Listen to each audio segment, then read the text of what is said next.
She said, sir took 1 day full class, no? I guess 1 day. That means 2 classes. If time permits, I'll also take 1 class.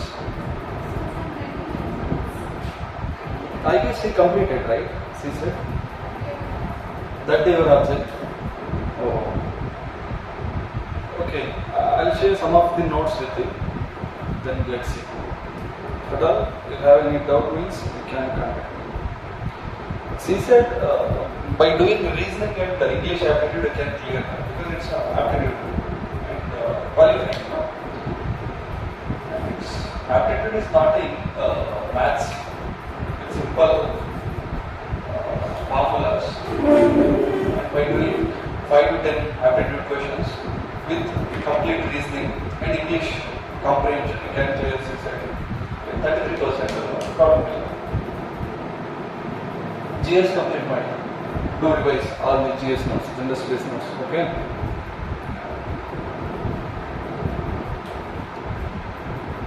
What about current affairs? What you are doing for current affairs? And there is a material called, I guess, vision. I told earlier, I guess, 365. Vision is PT 365 for every subject. Once go through that, there are different videos on that one. That are also like YouTube videos. That is not from Vision AS, but some of the old aspirants they do videos on that PT 365. So that's also good. That's most probably that's in Hindi. Okay, and some of the English videos also you get. If you get time, just go through the original copy of old PT 365. Otherwise, just go through that video. That's also enough. For every subject, there is a different notes about current affairs. Right? That's good for current affairs. Now, very last. What is the last topic I discussed in ancient Indian history? We completed Buddhism, Jainism. We started Maurya, right? Maurya didn't complete it. Maurya we started. Ashoka, pillar edicts and all we discussed. Ashoka. And in Magadha, what are the 3 dynasties which ruled over Magadha? Can you please?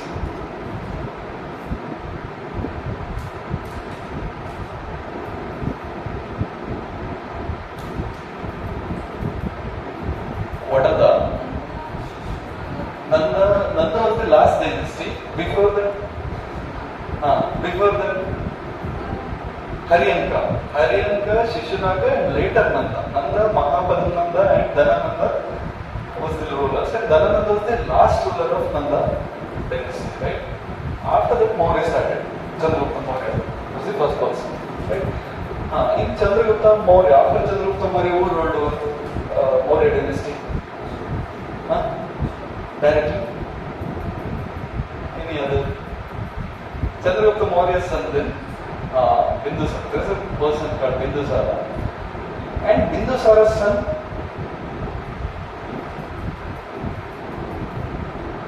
okay. First, second, third, and fourth Buddhist council, everything we discussed, right? Chandragupta Maurya. Chandragupta Maurya was not a son of Bindusara. Chandragupta Maurya was the first person. Actually, some of the historians they come to a conclusion like he was the son of Dhanananda because Chandragupta Maurya was a person or a child from Dhanananda's court and fatherless child. He was a child of prostitute. Dhanananda's prostitute. Okay, I can say temple dancing girl of that particular time. They are called Devadasi, court dancers. Okay, there are kind of servants within the courts, and Chandragupta Maurya one of the son of this servant. Okay, and Dhanananda might be a father, biological father for them. So he was the first person in Maurya dynasty. We're there in Maurya itself, right? Maurya Maurya Pillar edicts we discussed, right? 14 pillar edicts we discussed. Rock edicts,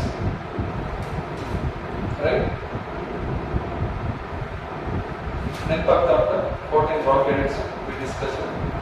Major rock edicts, there are 14 in number. First rock edicts, which talks about ban on animal sacrifices, right? Second rock edict, which talks about medical treatment of human being as well as animal. Third rock edict, which talks about Ashoka's order to 5 officers to tour, right? And the fourth one is all about the principle of Dhamma. In the fifth rock edict, it talks about appointment of Dhamma Mahamantras. And sixth, the principle of self-control. Seventh day, unilaterally Ashoka's Dhamma Yatra started from Bodh Gaya on the 10th year of his coronation, that we discussed. And ninth one talk about respect towards respective attitude towards the servants, slaves, as well as the elder persons, and being a truthful life. Have a truthful life. This is a message in the ninth rock edict of the Ashoka. And in 10th one, it also talks about what is Dhamma and donation towards Dhamma. In the 11th one, Dhamma and practice of Dhamma. In 12th one, religious tolerance of Ashoka. And 13th rock edict mentioned Kalinga War. 13th rock edict mentioned Kalinga War, like 1 lakh people died, and change in the policy of Dhamma. What he changed after Kalinga War? Beri goes to Dhamma goes, right? These are all we discussed. And 14th one, he talked about all subjects are my son, means paternal attitude towards the subject. Subject means those are all. He considered the population of his country as his son, right? He considered a paternal attitude, and he started to show paternal attitude towards their subject. Subject means he considered population as the subject, population as his son, right? This is the thing. Till now, we discussed this, right? Alva, cave edict. Last thing we discussed is cave edict, right? What is the last thing? It is there in your notes. Cave edict, right? Vishwas opening cave. That was the last, right? Are you sure? Yeah. Take Mauryan administration as a heading. Mauryan administration. See, we also discussed the administration of the Indus Valley civilization. We also discussed the administration of the Vedic and later Vedic civilization. But those Indus Valley civilization, especially Indus Valley civilization, will not get any inscription sources. We get some of the inscription, but we are not able to decipher it, only calculate. But if you look at the Mauryan administration, it is entirely inscription sources and we are able to decipher it. And major inscriptions which are related to Mauryan administration was first one, Kaukilya's Arthashastra and Megasthenes Indica. These are the two wonderful books which talk about the administration of the Mauryan Empire. Not only Ashoka's time, but entire Mauryan Empire administration. Okay.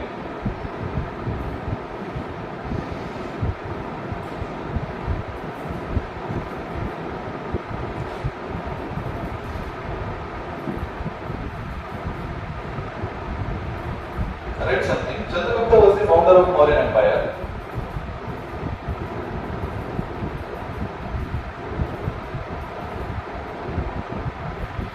Before him, the entire India was divided into small states. Divided in small states. Before him, the India was divided in small states, and there was no unity between them.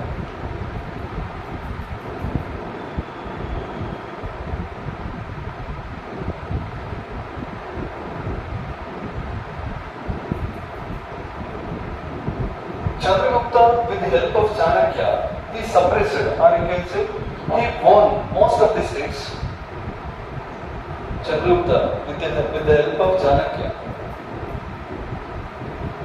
he won most of the states. And he started to control with a single administration, single ruling base or single kind of administration.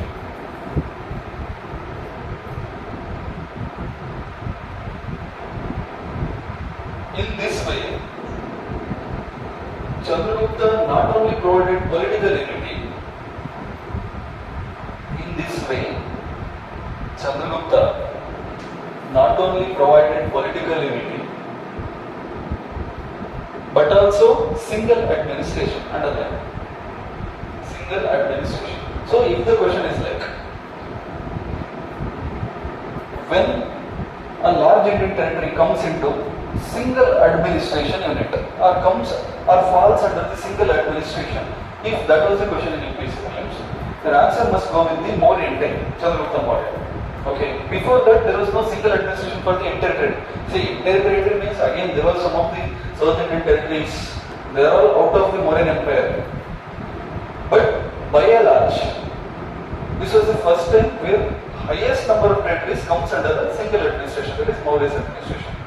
So Maurya was the first rulers which ruled over the biggest territory of land within India. Before, yes, Nanda dynasty also, Harinka also ruled over, and Shishanagas also ruled over India, but they are majorly focused on Magadha region, but not entire India. So this entire India concept, or you can say the biggest territory administration by single base, political base, started during Maurya's time. Okay. Again, during Chandragupta Maurya's time, Kalinga was also outside Mauryan Empire, and Chola, Chera, Pandya, these are the South Indian territories. These are all outside the Maurya's territory. Then also we can conclude this is the major territorial ruled administration. Mauryan administration is a major territory ruled administration. Okay, this is the next point. Right? Chandragupta followed monarchical type of government. Monarchical. What is monarchy?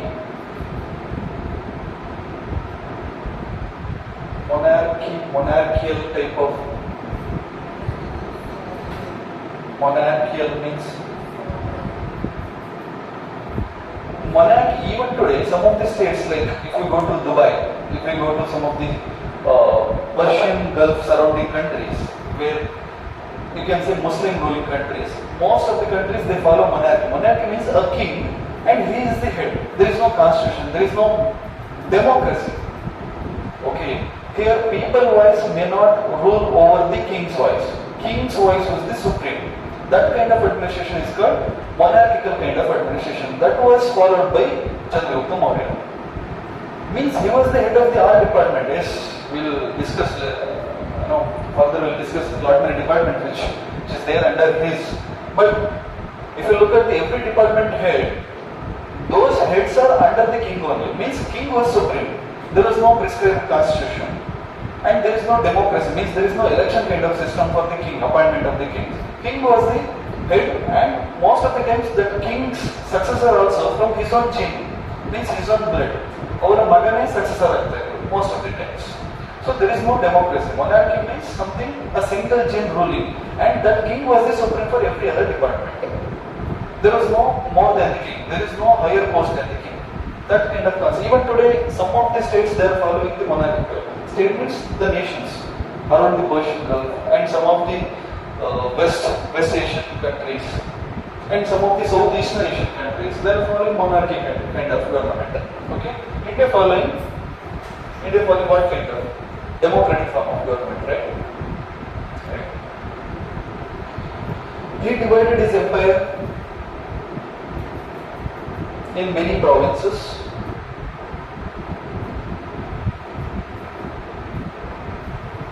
And his administration can be understood.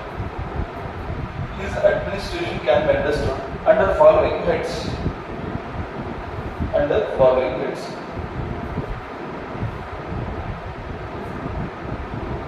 First one, central administration.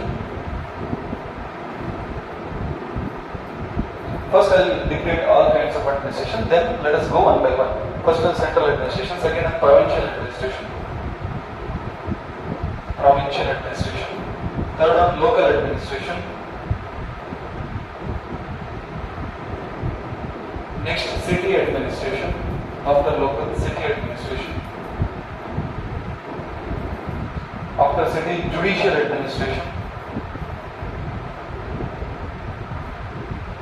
Judicial administration. Espionage administration. What is espionage? ESPI, ONG, espionage. Spy, ಗೂಢಚಾರಿಕೆ ಅಂತ ಹೇಳ್ತೀವಲ್ಲ. There is a separate department for that only. ಗೂಢಚಾರಿಕೆ. You know what? Between Chanakya and Chandragupta Maurya also there was a spy. Means Chanakya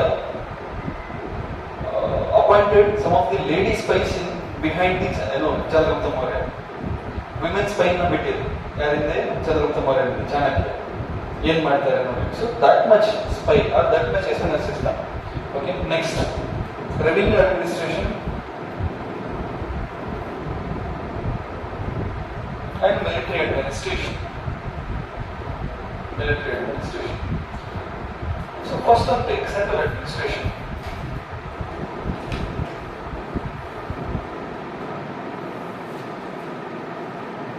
Central administration.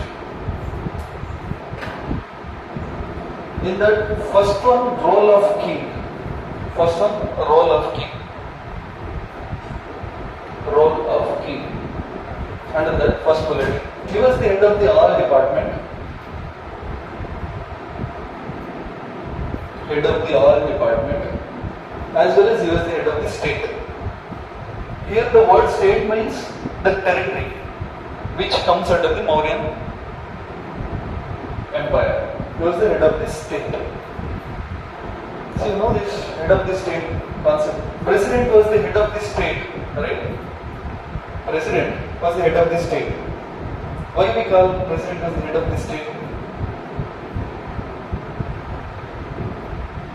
Polity ಮಾತಾಡ್ತಾರೆ.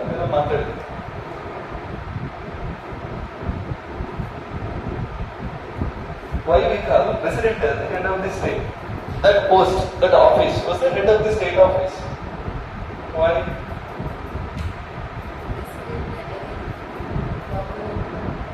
President na elected people ಮಾಡಲ್ಲ, already representatives ಏನಿರ್ತಾರೆ ಅವರು elect ಮಾಡ್ತಾರೆ. And something the president election, practically speaking, it is not outside the political party, but theoretically it is outside the political party only. President is not representing any political party. He was the head of the state, government alla. Government, one government will come today and that will go off. That is secondary. But the head of the state means that office is, it should be neutral office. They are the head of the entire territory. If tomorrow India conquered Pakistan means, that person is also head of the Pakistan. And he was the head of the all army, all defense force, army, navy and air force. That means he was the chief commander. Means our command ಮಾಡಿದ್ಮೇಲೆ war start ಆಗುತ್ತೆ, war stop ಆಗುತ್ತೆ, right? Head of the state. Like that, here in the Mauryan administration, king was the head of the state. Means he was the supreme. And he possessed unlimited power. Unlimited power. Monarchical kind of government. Next slide. Role of Mantri Parishad. Role of Mantri Parishad.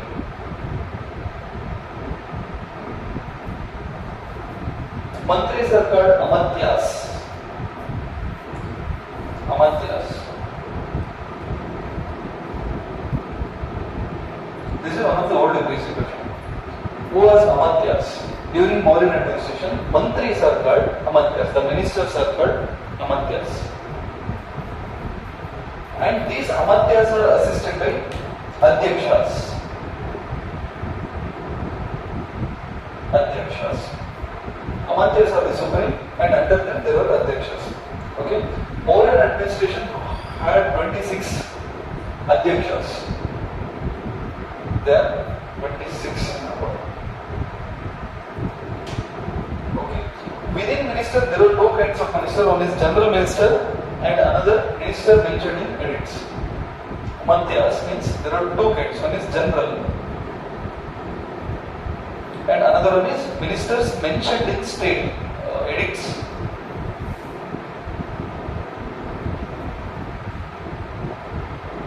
What are the ministers mentioned in edicts? In our last class we discussed the different edicts of Ashoka. In some of the edicts which contains the name of the ministers, tell me. ಯಾವುದ್ರ ಬಗ್ಗೆ ಎಲ್ಲ mention ಮಾಡಿದ್ರು? ದಮ್ಮ ಮಹಾಮಾತ್ರ, ರಜ್ಜುಕ, ಯುಕ್ತ, ಪ್ರಾದೇಶಿಕ, right? ನೆನ್ಪೋಯ್ತಾ? The third edict, third rock edict, we discussed it, right? Officers, they'll go to tour. Dhamma Mahamatra, Rajyuka, Yukta, Pradeshika. Okay, don't worry. Take general ministers as ready. Let us discuss.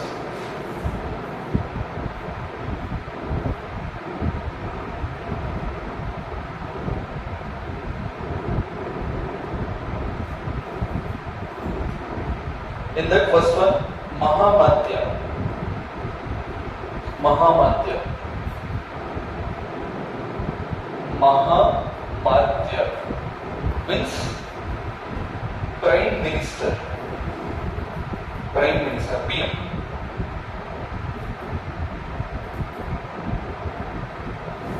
He was most reliable or very near to king. He was most reliable to king or very near person to a king. And he was most respected out of all ministers. And he was the head of all department. All departmental head.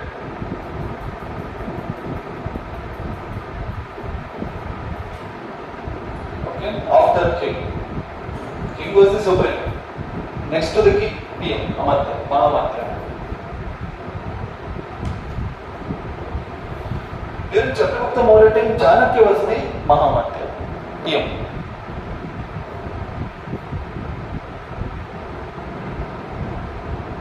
After Chandragupta Maurya also, during Bindusara time also,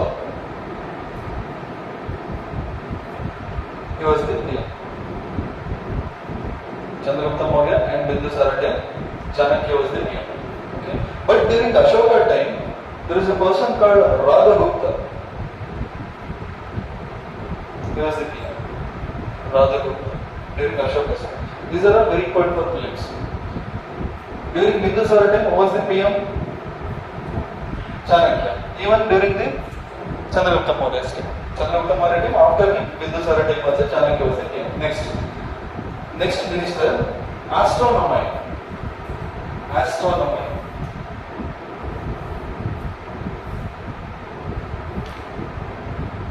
We discussed it.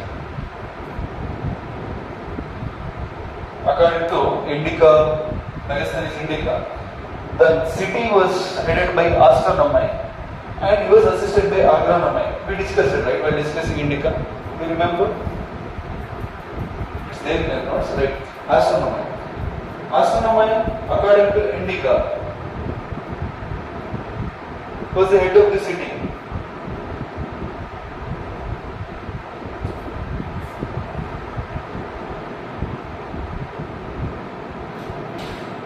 Next, agronomy.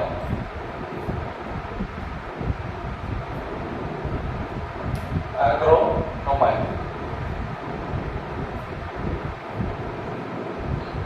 According to Indica,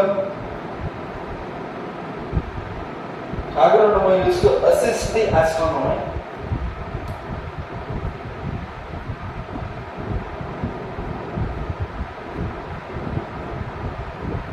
He used to assist the astronomy and he used to look after the road and land taxes. He used to look after the road and land taxes.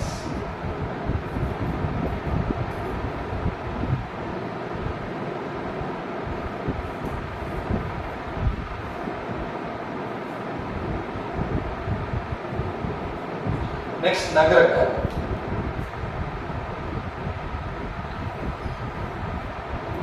According to Chanakya, Nagarak was the head of the city.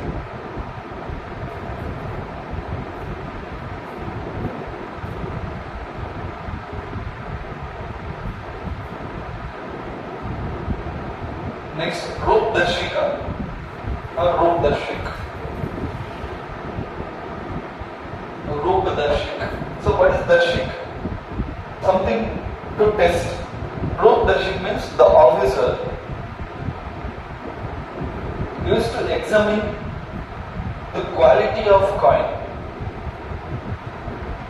used to examine the quality of coin, its currency of Mauritania. Officer who used to examine the quality of coins. Sarkar Roop Darshika. Sixth one. Sixth minister Sarkar. Savarnika. Savarnika. He was the head of the mint. Mint means not Pudina. Minting, currency. Currency mint.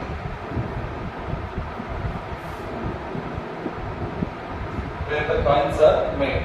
Right? Next, Pradeshta. Seventh one. Pradeshta.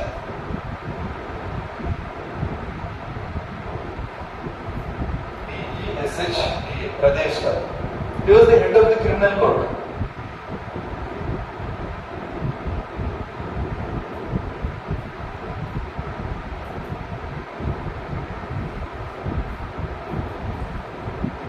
Vyavaharika. He was the head of the civil court.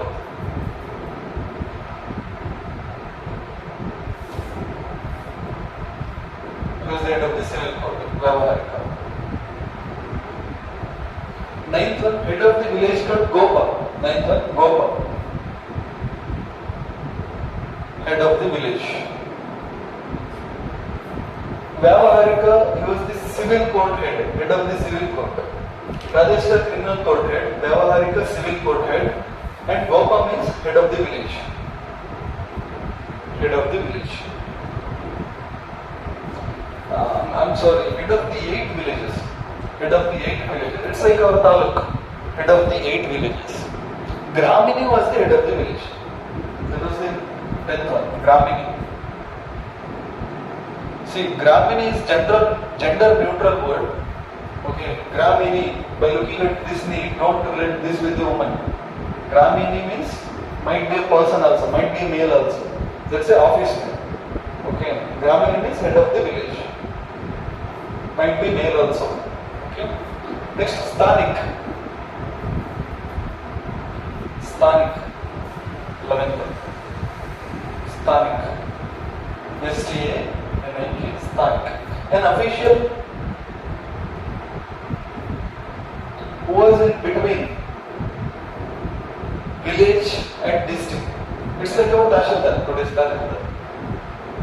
Sthanik means he was an official who was in between the village and district. Okay. These are the general ministers of Mauryan administration. Okay. And another ministers, the ministers mentioned in it. Take this as heading. Ministers mentioned in it. See, Amatyas means ministers. There are two kinds of Amatyas. One is the general ministers, another one is the minister mentioned in edicts. Ashokan edicts, rock edicts, pillar edicts, we discussed it. First one, Dhamma Mahamantra.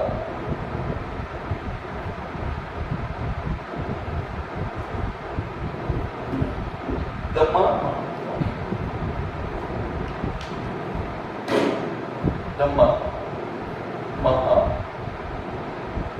Mantra. These are the ministers who are appointed for propagation of Dhamma. These are the ministers who are appointed for propagation of Dhamma. They were appointed by Ashoka. See, before Ashoka, there was no Dhamma Mahamantras. During Chandragupta Maurya time, during Bindusara time, there is no Dhamma Mahamantras. Okay, during Ashoka time, he appointed on the 10th year of his coronation. Pattabhisheka 10th varshake, he appointed Dhamma Mahamantras. For what? Why he appointed? Why he appointed? Propagate the principle of Dhamma, propagate the Dhamma. Right? Next, Pradeshika.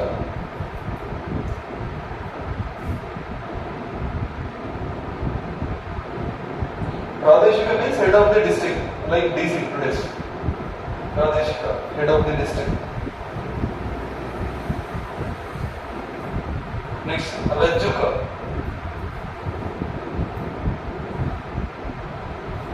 Head of the mandal. Mandal means union of the villages. Union of the district. They were appointed on the 26th year of his coronation. Ashoka's 26th year of his coronation.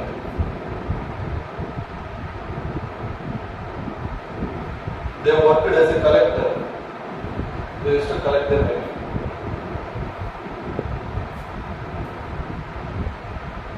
Next, Yukta.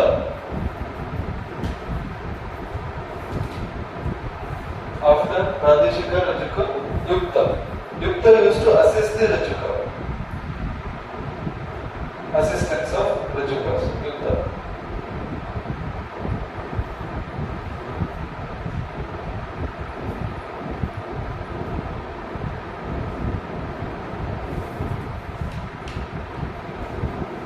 Anta Mahamatras. Anta means border. Mahamatras means kind of officials or officers. Means the officials at the border. The official posted. The officials are the, you can say the ministers, they are posted at the borders. Anta Mahamatras.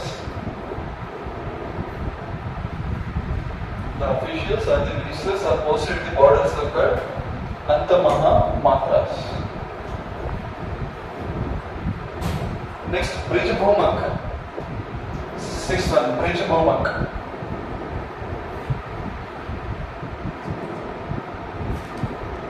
Brij Bhumak.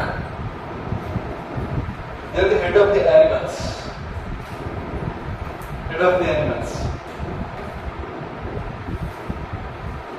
Brij means animal. Brij Bhumak means who is the head of the animal. Next, Prativedika.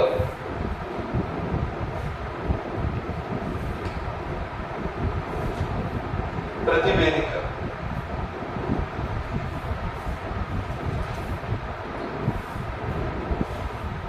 Prativedika. He was the official, right? And in case okay. Prativedika. He was the person or official or a minister who provided information regarding the needs of the local people to the king. Who provided information. Leave an extra page. No worries. He provided information regarding needs of the people to the king. Prativedika. It is like informer. He used to work like an informer. Right? Media. These are the officials which is mentioned in the edicts. Tell me what are the officials mentioned in the edicts? From the beginning, Dhamma Mahamatras means those are the officials which is principal, propagated principle of Dhamma. After that, Rajuka, Pradeshta. Pradeshta means head of the district, like a DC. Next, Rajuka. Rajuka means head of the mandal. Yukta, he was assistant Rajuka. Next, Anta means border. Mahamatras means the official which is worked at the borders, means they are posted at the borders. Sometimes ministers, right? Next. Pronounce it. Brij Bhumika. Brij means animal, right? Brij Bhumika. Next, Prativedika. Prativedika means is a kind of informer. So these are the different officials which is mentioned in the edicts. And general ministers. Mention general ministers. First one, Mahamadhya. Mahamadhya means prime minister. And who was the Mahamadhya during Chandragupta Maurya time? Chanakya. During Bimbisara time, he only. But during Ashoka time, who was Mahamadhya? Okay. Right after the king, who was the head of the all department? Mauryans, they followed monarchy, means king was the head of the all department. But right after the king, who was the head? Mahamadhyas. Right? He was the prime minister. Chanakya. Next. Astronomer, head of the city according to Indika, but Nagarak was the head of the city according to Chanakya's Arthashastra. Right? And agronomer used to assist the astronomer, he was the head of the village. And Nagarak was the head of the city according to Chanakya. Roopdarshika means Dashika. Officer used to examine the quality of the coin. Next, Savarnika means head of the mint, Pradeshta means head of the criminal code, and Vyavaharika means head of the civil code. Next, Brahmani means head of the village, Gopa means head of the 8 village, Sthanik means he was a middleman between the village and the district, right? Very important for prelims perspective, right? Take heading, provincial and local administration. See, central administration was over. In the central administration, what is important? The king and the ministers. Ministers, again, two division. One is the ministers mentioned in edicts, and another one is ministers mentioned outside the edicts, means the general ministers. Right? Second one, provincial and local administration.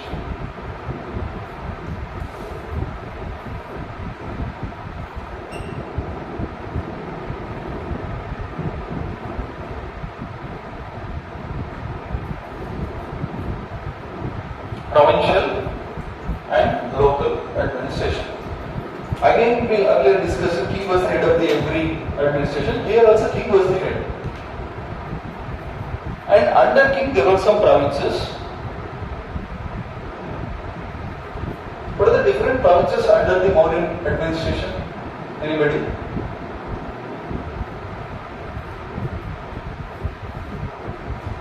King was the head. Was the head, means he was the head of the state.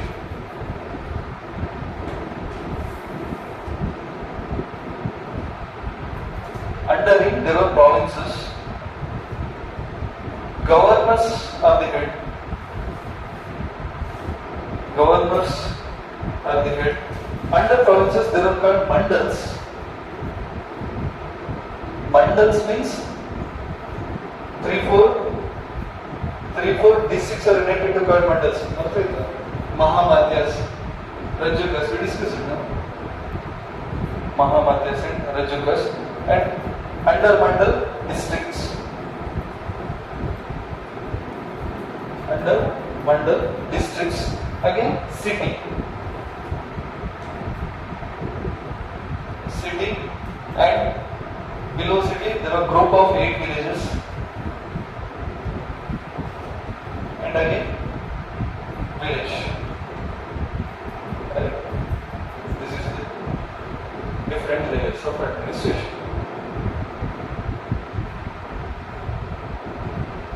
The chart being purple.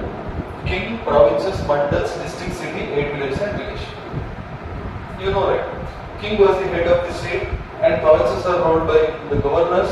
Mandals, Amatyas means Mahamatya, and district Vishayapati. District Vishayapati. See, this is the case different in Gupta period. In Gupta period, Vishaya means taluk, block, and head of the Vishaya was Vishayapati. Here in the Mauryan time, Vishayapati means head of the district. There is a difference, okay? Thin layer of difference. This might be a prelims question. And city, who was the head of the city? Again, there was a debate. According to Chanakya, who was the head? Nagarik was the head. According to Indica, Megasthenes, astronomy, right? Astronomy or Nagarik or Nagarak. And a group of 8 villages was head of Gopa. Gopa was the head of the group of 8 villages, and head of the village Gramini.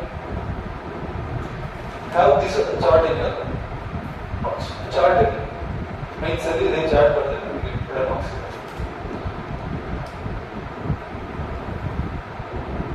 Or write something. Mauryan Empire was divided in 5 mainly provinces. Mauryan Empire was divided in 5 main provinces.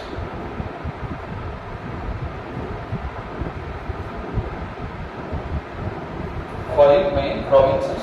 The head of the province was called governor.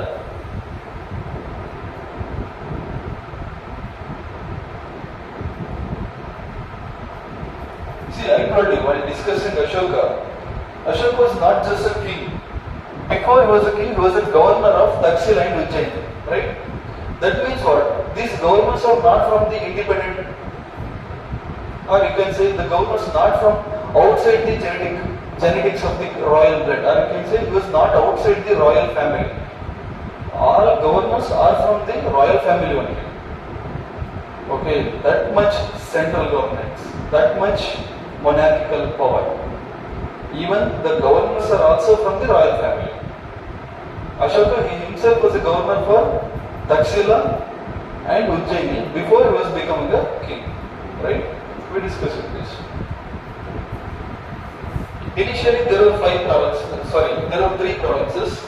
Initially there were 3 provinces. But later during the time of Ashoka it became 5. Means he included 2 other provinces into the Mauryan administration. Before Ashoka there were 3 provinces, but later during the time of Ashoka 2 extra provinces added to the Mauryan kingdom. What are the 5 provinces of the Mauryan kingdom? First one, Magadha. Magadha was the main province. What is the capital of Magadha? Pataliputra. Right. Magadha was one of the major provinces. Pataliputra was its capital. What are the different dynasties which ruled over Magadha before Mauryan? Shishunaga, Haryanka. Before Shishunaga, Haryanka, Shishunaga, Nanda. After that, Mauryan. Right? Next, Kalinga. See, when Kalinga became part of Magadha, or when Kalinga became part of Mauryan Empire, not Magadha, when Kalinga became part of Mauryan Empire, during Ashokan time, not during Chandragupta Maurya or Bindusara time, during Ashokan time, right? After Kalinga War, Kalinga Vijaya, right? We discussed this. Ashoka won Kalinga.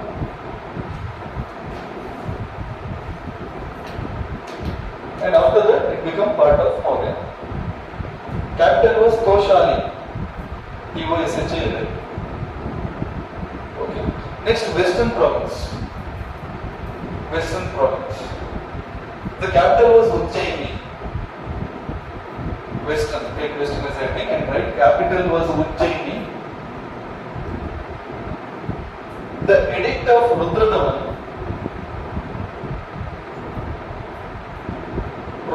this was the edict, not Ashokan edict. Rudradaman is, it's a post-Mauryan edict, right? It's a post-Mauryan edict. Edicts of Rudradaman, it's a post-Mauryan edict which talks about Western India,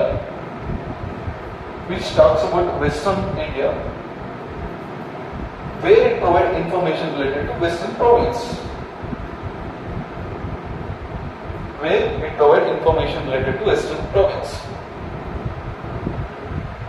Next, third one or fourth one?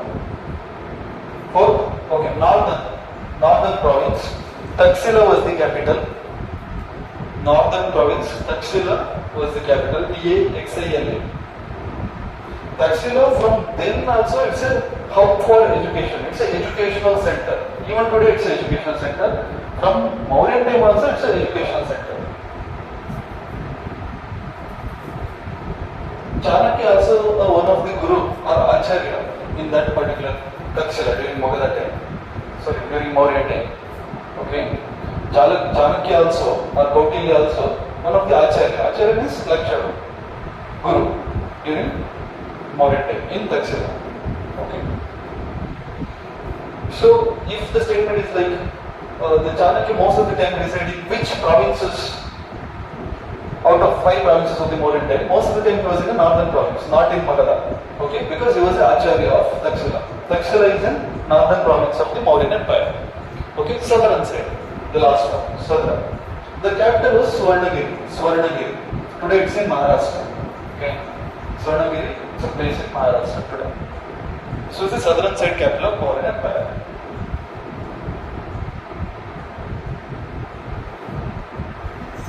Under that, right? The provinces are divided in mandalas. Mandal.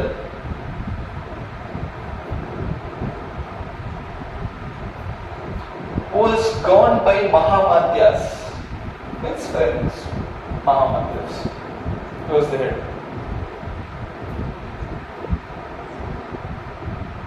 Under mandala there are a number of districts.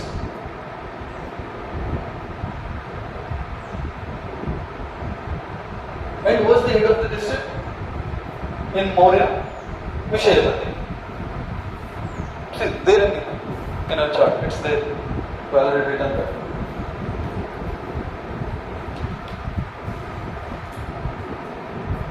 In district, we have number of cities.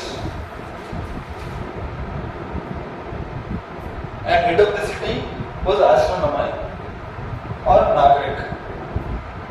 Nagarak. Astronomai or Nagarak. Well, under city there is a group of 8 villages. And head of that called Gopa. And head of the village are called Grama. Gramini. Under 8 villages, there are number of villages. The head of the village are called Grama. Gramini. A village at that time used to be called Grama. Even today, Grama Panchayat village. So Grama, head of the village was Gramini. So provincial administration was done. Again, go back. What are the administration we discussed? Central, provincial. Then what is the third one? City, town administration, right? We give 5 different charts, right? Central administration, espionage. We discussed it, right? Central administration, provincial administration. There is a chart we discussed it. Central, provincial, local is over. Now it's a city administration. Take city administration as it is. City administration. Discuss the city administration or town administration of the Mauryan period. Again, there was a debate. Who was the head of the city? Tell me, according to Chanakya, who was the head of the city? Nagarak. According to Indica, Megasthenes Indica. So, if you look at the town administration, or if you look at the city administration, the source is not single source. Source is Indica as well as Arthashastra. First write this. The source for city administration, Indica and Arthashastra.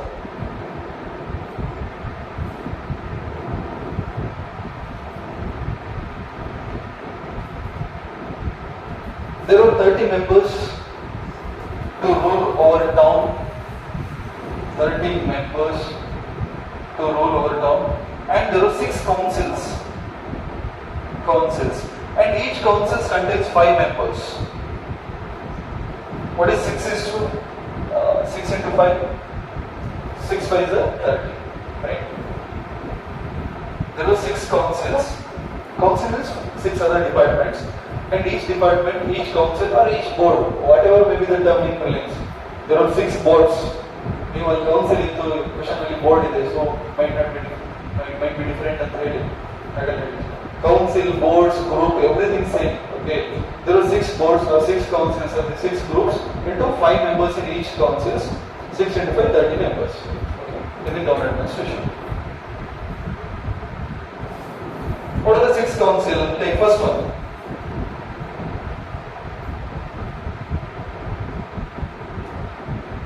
Industry and craft. First board or first council. Industry and craft.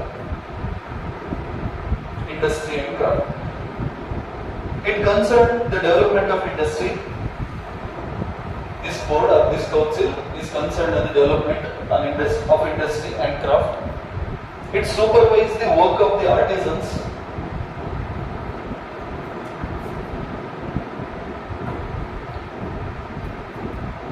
It supervises the work of the artisans.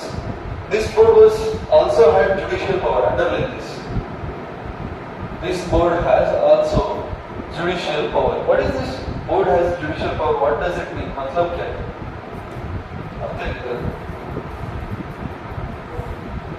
Judicial power. Court power means what? If somebody was not behaving as it mentioned earlier in the town administration, these council had all the powers to punish them. Like punishment ಕೊಡುವಂತ Means judgment. Punishment is a kind of judgment, right? So they had a judicial power. They had all the powers to punish the person who is violating particular procedure, right? Judicial power. Next, if anybody is not working according to rules, this board could punish them. If anybody is not working according to the rules, this board could punish them. That itself is a judicial power. Okay. Second board, the board is specifically for the foreigners. Foreigners. The board specifically for the foreigners. The foreigners, why they used to visit India at that time? Why the foreigners used to foreign territory? ಯಾಕೆ ಬರ್ತಿದ್ರು? Most of the time they used to look what is this Buddha, what is this Dhamma, the principle of Dhamma. As a tourist they used to visit to look after the Jainism, to look after the Buddhism concept. Most of the time in modern administration, just to see the religion Buddhism, because Ashoka was a Buddhist king. He later, right? Most of the time they are the travelers to know about the Buddhism. And other than this, there were some educational centers like Ujjain, Taxila. Taxila was the famous educational centers. They used to come for study in India. Iವಾಗ ನಾವು foreign ಹೋಗ್ತೀವಲ್ಲ ಓದಕ್ಕೆ, ಅವಾಗಲೇ ಇಂಡಿಯಾಕ್ಕೆ ಬರ್ತಿದ್ರು Taxila, right? Taxila was an educational hub for the world. Okay, foreigners used to visit India to get education in Taxila. So, first one for tourism purpose, to know about Buddhism. Second one, to get education, that too in University of Taxila. To learn under Acharya Chanakya.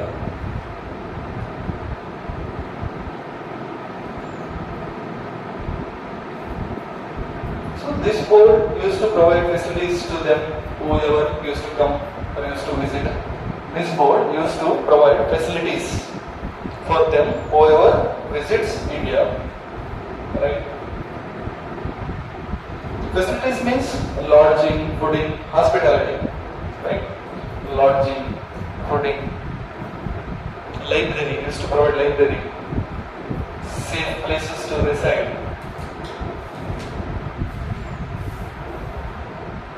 The third board related to city administration was census board. What is census? Counting, right? This board used to keep data. This board used to keep data. Data of everything, okay? Data of birth, data of death, data related to marriage, everything. They had a proper records of the population. How many are married, how many are unmarried, how many are working, how many are unemployment. Like they had a specific data related to their own administration. See why data are very important? To bring new policies for the administrators, right? If you have a proper data, then only you can bring or you can implement some of the welfare schemes. Otherwise, it's impossible. First, government should know what is the status of that particular territory, that particular population, right? Then only they can come to any kind of conclusion in terms of the welfare schemes. This board also keep data regarding the cause of death. ಯಾಕೆ ಸಾಯ್ತಿದ್ರು ಜನ ಅಂತಲೂ data maintain ಮಾಡ್ತಾರೆ. Like death due to war, the number of death. One page ಅಲ್ಲಿ war ಇಂದ ಸತ್ತೋರು ಎಷ್ಟು ಜನ, 1, 2, 3, 4. Like death due to war. Another page, death due to epidemics, ರೋಗದಿಂದ ಸತ್ತೋರು. That time might be epidemics was the huge reason for the deaths. That's why death due to war, death due to epidemics. These are different pages they are mentioned in that particular census. The fourth board is merchant board. The board specifically for merchants. See, all boards contain 6 members only. Okay, merchants. 5 members only. Merchants. This board is used to control the market and merchants. This board used to control markets and merchants. It regulates their salary, their wages, their sale of goods, etc. It used to regulate their salary, their wages, their sale of goods. Next, fifth one, weights and measures.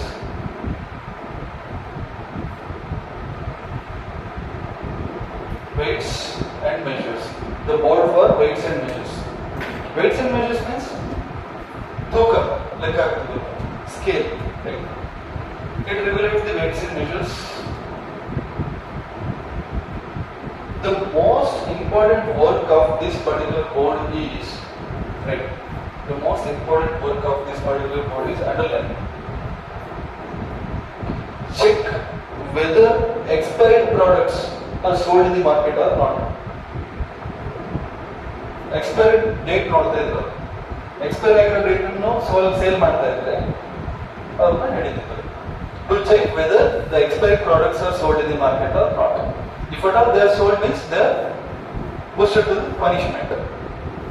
And it has a judicial power also. This particular court means they only used to give punishment. And selling the expired goods is a heinous crime during Mauryan administration. Selling the expired product was a heinous crime. They used to consider it was a heinous crime, a huge crime, big crime. So severe punishment was there for that kind of punishment, or that kind of acts. Severe punishment. Selling an expired product. Expired product and sale ಮಾಡಿದ್ರೆ ಅದಕ್ಕೆ severe punishment ಇರ್ತದೆ. Okay. Then last, the final board is for tax. The board for tax. This particular board managed to all kind of taxes, tax, TX, tax. Manage all kind of taxes.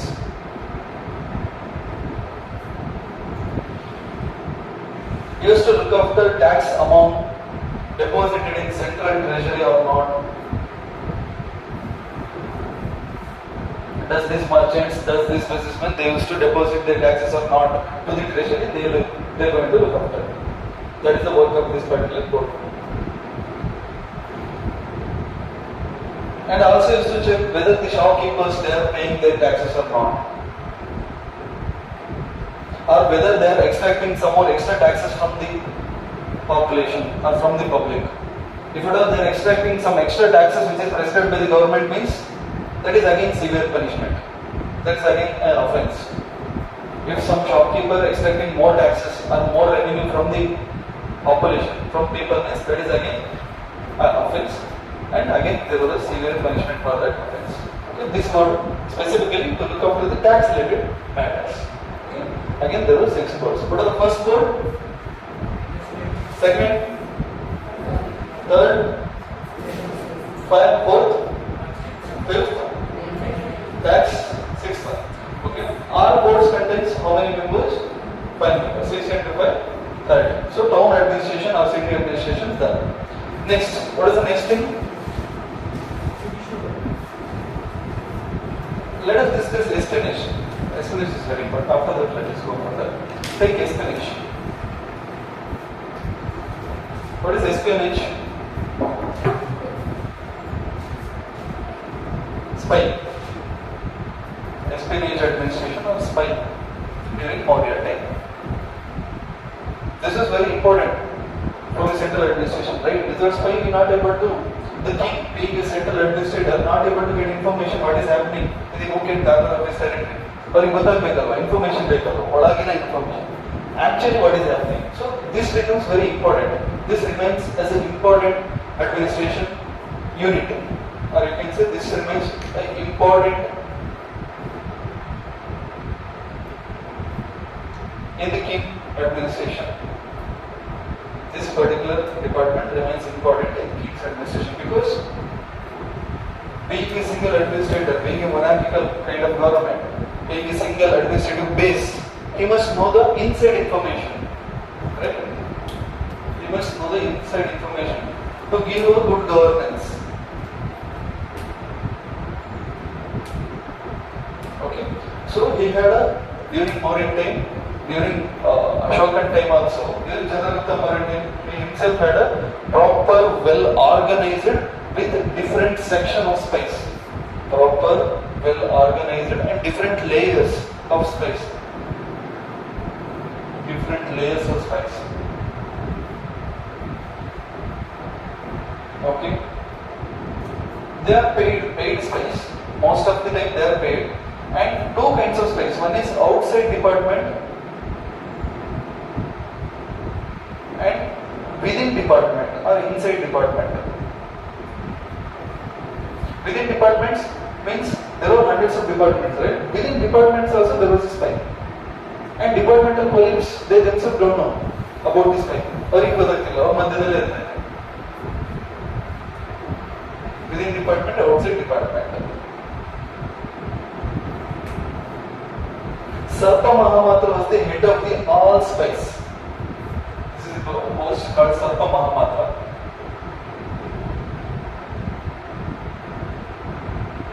He was the head of the all spies, Sarpa Mahamatra. During Maurya's time, spies are called Gurpurush. This is very important for film's perspective. Spies was called Gurpurush during Maurya time. Again, Gupta time the name would be different. During Maurya time, the spy is to call Gurpurush. Okay? Take heading like a division of spy. Division of spy. The spy was divided on the basis of its moment. One is Sthanik. Sthanik means they are movable type. I mean, wait. Sthanik is again within that. Sanstha and Sanchar. Sthanik is different. Sanstha and Sanchar. Sanstha and Sanchar. Sanchar was the moving spy. They used to roam around the territory. And Sanstha was the settled one. They did not move. This Sanchar they used to move. Sanstha was not movable, settled one. Sanchar was the movable one. Again, both worked in an organization levels. There was a different organization for the Sanstha and there was different organization for the Sanchar. If you look at the organization of the Sanstha, there are 5 types. 5 types. One is Kaptik. This is Sanstha, Kaptik. Kaptik means student spy. Student college ಹೋಗ್ತಾರೆ but ಅವರು spy. College ಅಲ್ಲಿ ಏನಾಗ್ತಿರುತ್ತೆ ಅಂತ ಕಿಂಗಿಗೆ information ಮಾಡ್ತಾ ಇರ್ತಾರೆ. Okay. Kaptik, student spy. And another one is Videhak. He was a merchant spy. They used to reside in between the merchants and they used to give information to the king. Next, Udashit and Tapas. Udashit and Tapas. Udashit and Tapas, fourth one. These two are the spy in between the Tapasvis. Tapasvis means sannyasis, monks. Sannyasis, monks. These are the spies in between the sannyasis and monks. Tapasvis, Tapas and Udashits. And Grahapatik. The fifth one is Grahapatik. Grahapatik. These are the spies in between the farmers. Okay. So Kingi Upashit and Tapas are the sannyasi spy. And Grahapati means farmers spy. So correct ಆಗಿ practical ಆಗಿ ಏನಾಗ್ತಿದೆ ಅಂತ information ಸಿಗ್ತದೆ ಎಲ್ಲ ಕಡೆಯಿಂದ. ಕಾಲೇಜಲ್ಲಿ ಏನಾಗ್ತಿದೆ ಅಂತ ಕಬಾಡಿಗೆ ಹೋಗಿರ್ತಾರೆ. And in between merchants, Vedak, he was the reporter. And Upashit and Tapas, they used to report from the sannyasi ಅಲ್ಲಿ ಏನಾಗ್ತಿದೆ ಅಂತ. And from the farmers, Grahapati.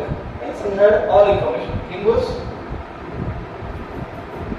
informed person because there was some lake-like information in terms of informer, media and inside information in terms of spy, right? Next, Sanchara, mobile. They used to roam. Sanchara, they used to roam, and there were mainly four types. Mainly four types, and women are also allowed in this.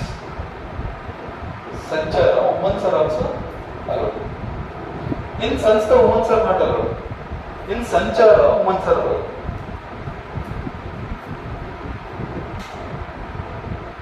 What might be the reason why not women are allowed in Sanstha? Might be they are not good spies.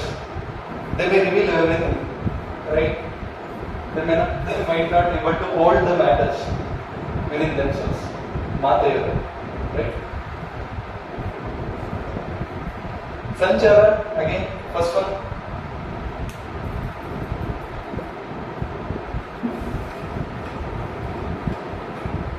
Satri. S-A-T-H-R-I. Satri means it's a special type, special spell for the king. Special. Satri one, special. Next, Tikshana. Tikshana. Tikshana means he was a spy between the soldiers. If soldier planned to revolt against his own king, means the king came to know through this Tikshana, right? The spy between the soldier. Next, Rashad.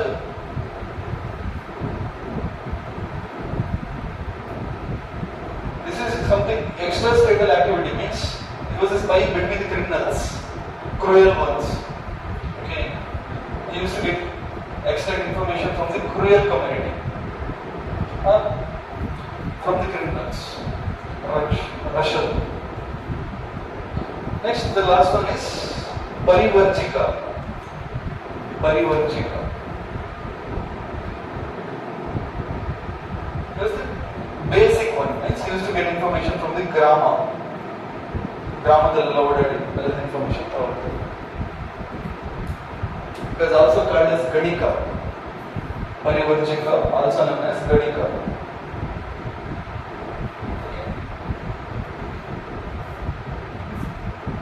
And these are very important for claims. If they see them and ask you, if they give these three and another one from the Sanstha, which are all Sanchara of the Mauryan time. Okay, so should be very specific, correct? But these are the Sanstha and these are the Sanchara. But more idana bandadu kotu idರಲ್ಲಿ ಯಾವುದು Sanstha, idರಲ್ಲಿ ಯಾವುದು Sanchara ಎಲ್ಲ ಕೇಳಬಹುದು. Okay, who are all Sanchara? Satri, Tikshana, Rashad, Parivarjika or Ganika, right? These are all the Sanchara. Who are all Sanstha? Second one, Santa, Kaptik, Vedak, Udashit, Tapas, Grahapatik, right? Biotactic. Okay. Next, judicial administration. Who is the head of the civil code? Civil code. Who was the head of the civil code? Vyavaharika, right? He is state in the judicial. Tell me who was head of the criminal code? Judicial administration.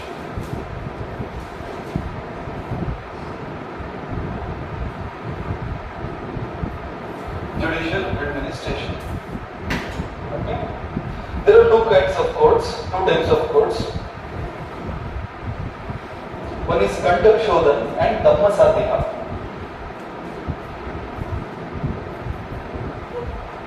Kantak Shodhan and Dhamma Satiha. Dhamma Satiha. These are the two kinds of courts of Maurya's time. Kantak Shodhan and Dhamma Satiha. Kantak Shodhan was the criminal court.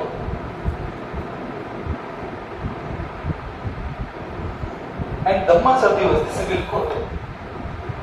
They used to look look after the civil cases and Kantak Shodhan look after the criminal cases like murder, rape, something, dacoity.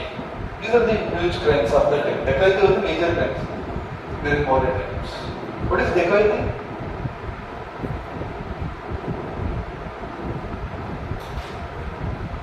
Dacoity is something different from the theft, right? What is dacoity? How it differs? What is the difference between theft and dacoity? ಈ ಕದಿಯೋದು ಮತ್ತೆ dacoity ಏನು? ಕದಿಯೋದು ನೀವು ಇಲ್ಲಿದ್ದಾರೆ ನಿಮ್ಮ ಎದುರುಗಡೆನೇ ಕರ್ಕೊಂಡೋದು that is dacoity. Means ನಿಮಗೆ ಹೊಡೆದು ಕಟ್ಟಾಕಿ ಅಥವಾ ನೀವೆಲ್ಲೋ ಏನೋ ಹಿಡ್ಕೊಂಡು ಕ್ಯಾರಿ ಮಾಡ್ತಿರ್ತೀರಿ. ಆಮೇಲೆ ಹೆಚ್ಚಾಗಿ ಥೆಫ್ಟ್ ಸಿಂಗಲ್ ಪರ್ಸನ್ ಇರುತ್ತೆ. dacoity ಮೀನ್ಸ್ ಗ್ರೂಪ್ ಇರುತ್ತೆ, gangsters conduct. And dacoity, the sections are very strong. We will consider that as a heinous crime. Theft was not a heinous crime, that's 420. Okay, ತುಂಬಾ easy bale ಸಿಗುತ್ತೆ. ಆಮೇಲೆ ಅದು conviction ಆದ್ರೂ the punishment was very mild. But dacoity is severe punishment because it's a group game, group crime, and it is a heinous one. Okay. So Kantak Shodhan was a criminal and Dhamma Satya was the civil. Right? Who was the head of the criminal court? Pradeshta and civil court Vyavaharika, right? Pradeshta and Vyavaharika. ಈಗ ಹೇಳಿದ್ದು ಈಗಲೇ ಮತ್ತೋದ್ರೆ ಹೇಗೆ exam ತನಕ ತಗೊಂಡು ಹೋಗ್ತೀರಾ ನೀವು? Vyavaharika. Vyavaharika was the head of the Dhammasadhyana and Pradeshta was the head of the Kantak Shodhan, right? If the statement is like the penal code was not so severe, it was a mild during Maurya's time, this statement is true or not? Penal code means kind of punishment. Is it severe? Is it mild or severe? It was severe in Maurya's time. Okay, the penal codes were very severe.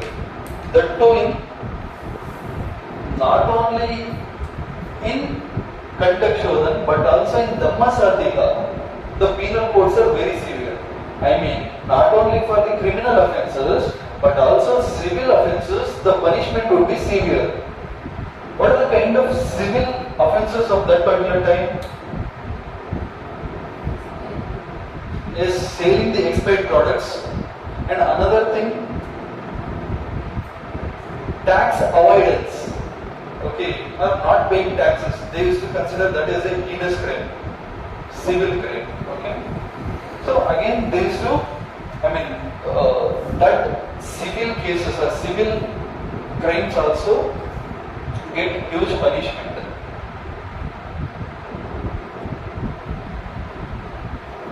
Kantak Shodhan kind of cases ಏನಿರ್ತಿತ್ತು?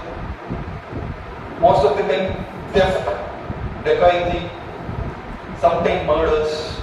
These are the Kantak Shodhan courts cases. So severe to the extent mutilation of the limbs. ಕೈ ಅಥವಾ ಕಾಲನ್ನ cut ಮಾಡ್ತಿದ್ರು. Mutilation of the limbs. That was the punishment. And fine means maximum to 1000 panas. 1000 panas means coins. 1000 coins ವರೆಗೂ fine ಆಗ್ತಾ ಇತ್ತು. Then the final severe punishment was mutilation of limbs. Limbs ಅನ್ನ cut ಮಾಡ್ತಾ ಇದ್ರು. This was the kind of punishment. So in Mauryan administration, punishment or penal code was severe. Okay.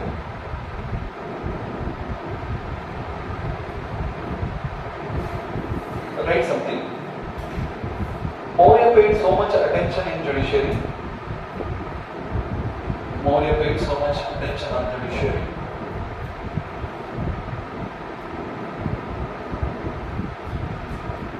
King was the fountainhead of the judicial administration. King was the fountainhead of the judicial administration. Means all and all. He was the supreme. Master of the roster. There's a word in the constitution, right? Lex rex. Lex rex means constitution of the supreme. There is nothing above the constitution. Here the king was supreme. He was the lex rex. Okay. And there is a prescribed law. There is a prescribed penal code during Maurya's time. Means sumsumne mansi bandak punishment kodlik ಆಗ್ತಿರಲಿಲ್ಲ. There was a specified law, specified penal code for specific kind of crime, and that is equal most of the time. In general, that particular thing is equal. Egalitarian. Egalitarian means equal. Means Brahmin punish ಮಾಡಿದ್ರು same kind of punishment. Even merchant crime ಮಾಡಿದ್ರು same kind of punishment. Kind of egalitarian. Okay. And that was not the case with the Vedic time. In Vedic time, if priests did something means that was not a huge crime. If the same action done by some Shudras or untouchable means that was a severe crime. Okay. You must know this. In the Vedic time. That's we discussed like this.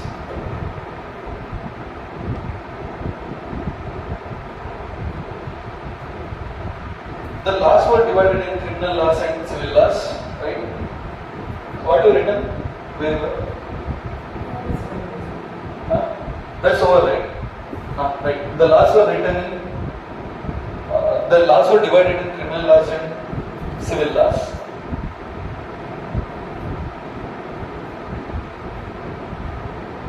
And clear-cut division was seen during Gupta period.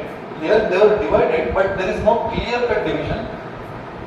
The clear-cut fine division was seen in Gupta period. So there is a thin layer of differences. This might be your previous question. Sometimes they might ask like, there is a clear-cut division in between the two kinds of civil and criminal during Mauryan time. That statement was wrong statement because that clear-cut division we will get to see in Gupta's time. In the Mauryan time, yes, they are divided in two forms, but that was not very clear. Okay? Again, there was a debate. There are so many grey areas. What is the case with today's judiciary? Is there a clear-cut division between the criminal and civil laws? Yes, there is prescribed not only criminal and civil, personal laws also.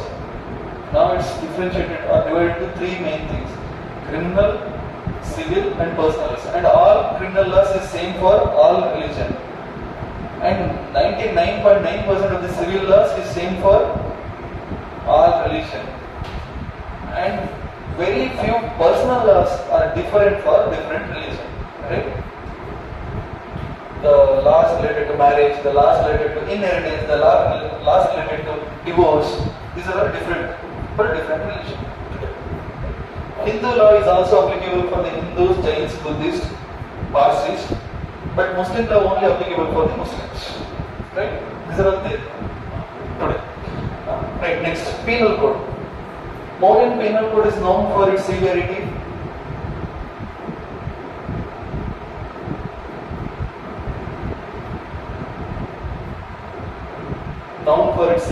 Underline that severity. The main crimes such as theft and evasion of taxes. These are the general crimes. Main crime is the theft and evasion, tax evasion. Evasion means avoiding or not paying tax. Okay. And punishment are also of two types. One is fine and another is physical punishment like mutilation of the limbs. Fine means up to 1,000 panas.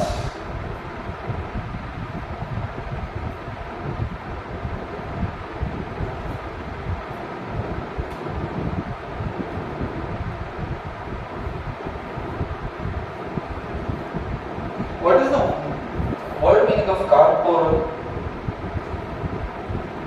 Corporal. C-O-R-P-O-R-A. Corporal means prisoning. Somebody is prisoned. Prison means not allowed to go to his native or not allowed to mingle in the society. They are kept in a secret room. That is called corporal. The prisoning concept is also there during Mauryan time. They also practice this corporal concept. It means prison concept. Prisoning. Jail kartide. Okay. These words are very important. Prelims ಅಲ್ಲಿ ಇದೇ words ಕೇಳ್ತಾರೆ. ನಿಮಗೆ meaning ಗೊತ್ತಿಲ್ಲ ಅಂದ್ರೆ answer ಗೊತ್ತಿದ್ರೆ conclusion ಬರಕ್ಕಾಗಲ್ಲ. What is this corporal? Corporal means prison concept. Not allowed to go outside, keeping in a prescribed room. Not able to mingle with the society. Right? These are all. I guess we discuss all kinds of administration. Let us go for the society of the Mauryan. See, what is the source to know about the society of the Mauryan? ನಮ್ಗೆ ಯಾರು ಹೇಳಿದ್ದಾರೆ Mauryan society ಹೇಗಿತ್ತು ಅಂತ? What is the major sources? No? Yes, again the same old age concept. Chanakya's Arthashastra. Again, Megasthenes, Indica. And along with this, some of the Buddhist literature and some of the Jainist literature and Brahmanas. Brahmanas is not a caste. Brahmanas is a kind of literature of that time. Brahmanas. These are all the different sources. And along with this, some of the foreign sources. Foreign sources. Arthashastra, Indica, Buddhist, Jainist, Brahmanas and foreign sources. These are the different sources for Mauryan society. What?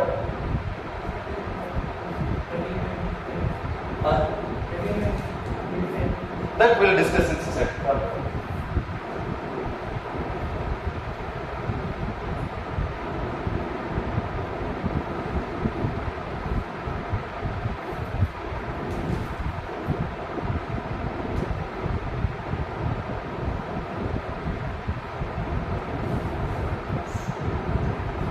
Varna system, Brahmin, Kshatriya, Vaishya, Shudra, we discussed it in Vedic time, right? That Varna that Varna system, is it continued or discontinued during Maurya's time? What is your opinion on that? There is a Varna system, right? Brahmin, Kshatriya, Vaishya, Shudra. There is a four-fledged division of the society. Population was divided into four-fledged. That Varna system was continued or not in Mauryan time? Yes. Definitely, that Varna system of dividing the population into Brahman, Kshatriya, Vaishya, Shudra was continued. Along with that, some of the mixed caste got its origin. So this mixed caste is the Maurya's gift to India. Maurya's gift to India.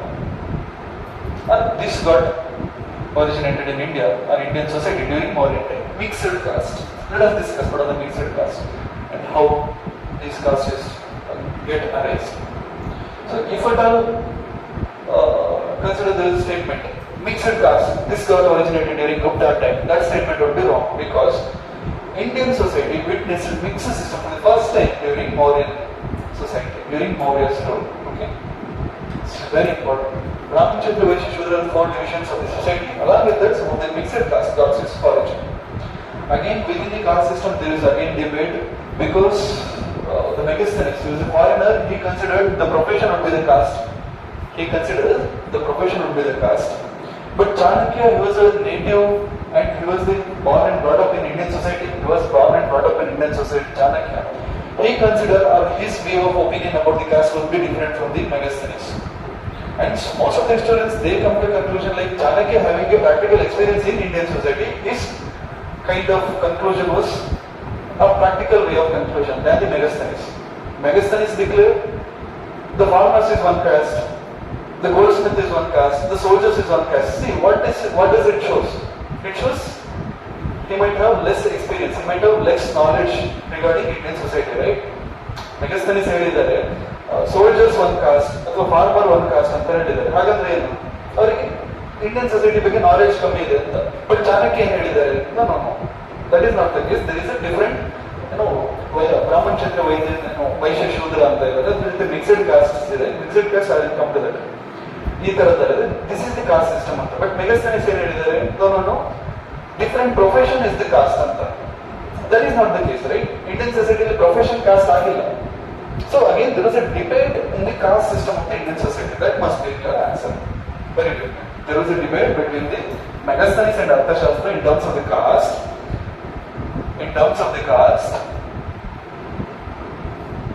Megasthenes thought the profession would be the caste.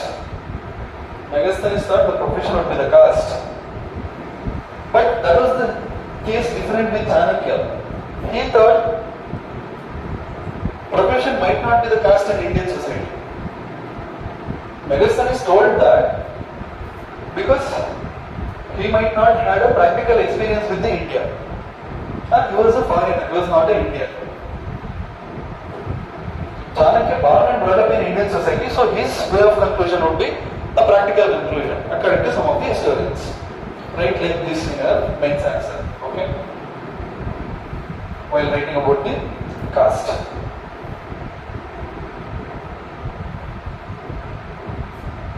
First take the 7 castes according to Indica. According to Megasthenes, he described there are 7 castes in India. 7 castes in India or in Mauryan society. Okay. First one, artisan.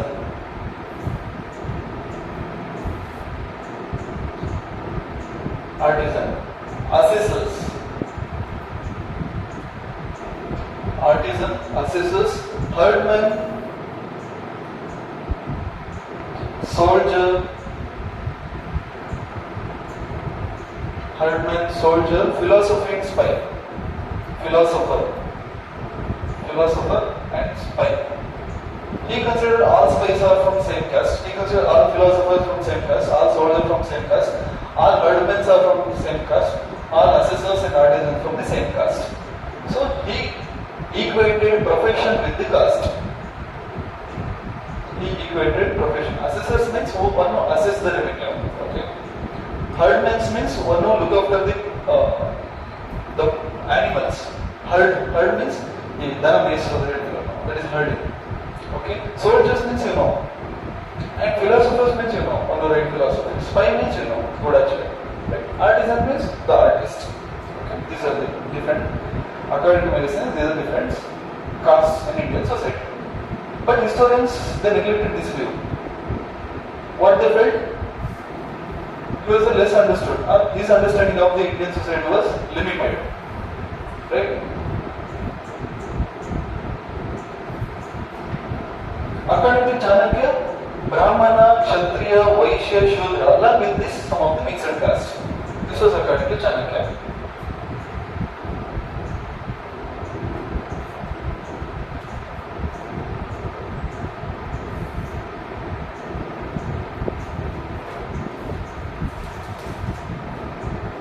The mixed castes are Chandala, Nishada, and Sutta. Chandala, Nishada, and Sutta are the mixed castes of the Mauryan time. Chandala, Nishada, and Sutta. See, these mixed castes are not respected castes. Most of the times, the inter-caste marriages, the fetus, or you can say offsprings, or the baby one which is born out of the inter-caste marriages, they are called mixed caste, Chandalas, Nishadas, and Sudras. They are not respected in the society. Okay, these are less respected compared to the caste system. They are out of the caste system, mixed caste. They are not respected. They are the fetus, or the offsprings of the inter-caste marriage. Most of the times, they are not even marriage. They are the offsprings of the inter-caste sex. Chandala, Nishada, and Sutta. Sometimes the Chandala, the definition itself, the fetus, the baby which is born out of the upper Varna mother and lower Varna father. Okay? A Brahmin girl, she and a Shudra boy. It's a baby for the Brahmin girl and Shudra boy. A Brahmin father and Shudra, a Brahmin mother and Shudra father. Baby are called Chandalas, like that. So these mixed castes are not well respected in the Indian society. Okay? And according to Chanakya, there were some profession-based castes also, but those profession itself is not a caste. There were some profession-based castes also. According to Chanakya also, there were some profession-based castes also, but that profession is not a caste. What are the kinds of profession-based caste according to Chanakya? First one, Nai. Nai means barber. Okay? Nai means barber. Next, Darki. What is Darki? In Kannada also the same name. Darki. Tailor. Darji ಅಂತ ಕರೀತಾರೆ ಗೊತ್ತಿದೆ? ನೀವು ಇದನ್ನು ನೋಡಿದ್ರೆ table book ಬರುತ್ತಲ್ಲ ಚಿಕ್ಕದು ಅದರಲ್ಲಿ ಕನ್ನಡ ನೋಡಿದ್ರೆ ಅದಕ್ಕೆ ದಾಗೆ ದರ್ಗಿ ಅಂತ ಆ ಇವು ಅದರಲ್ಲಿ ದಾಗೆ ದರ್ಗಿ ಅಂತ ಇರುತ್ತೆ, ದರ್ಜಿ ಅಂತ ಇರುತ್ತೆ. ದರ್ಜಿ means type, same thing. Okay. And ಬಡಾಯಿ, ಟೆಲ್ ಮಿ ವಾಟ್ ಇಸ್ ಬಡಾಯಿ? ಇದು ಗೊತ್ತಿರುತ್ತೆ ಕನ್ನಡದಲ್ಲೂ ಹೀಗೆ ಇರ್ತಾರೆ. ಬಡಾಯಿ ಒಂದು work on the board, carpenter. Carpenter ಗೊತ್ತಿಲ್ಲ? ಬಡಗಿ, ಎಸ್ ಎಸ್, ಇಲ್ಲ ಬಡಾಯಿ, ಬಡಗಿ. What is sonar? Sonar and lohar. Sonar and lohar. Tell me what is sonar? Goldsmith. Lohar? Blacksmith. ಕುಲ್ಮೆ ಕೆಲಸ, ಕಬ್ಬಣ ಕೆಲಸ ಮಾಡ್ತಾರೆ, ಚಿನ್ನದ ಕೆಲಸ, ಗೋಲ್ಡ್ಸ್ಮಿತ್. ಏನ್ ಹೇಳ್ತೀವಿ ಕನ್ನಡದಲ್ಲಿ? ಅಕ್ಕಸಾಲಿಗರು.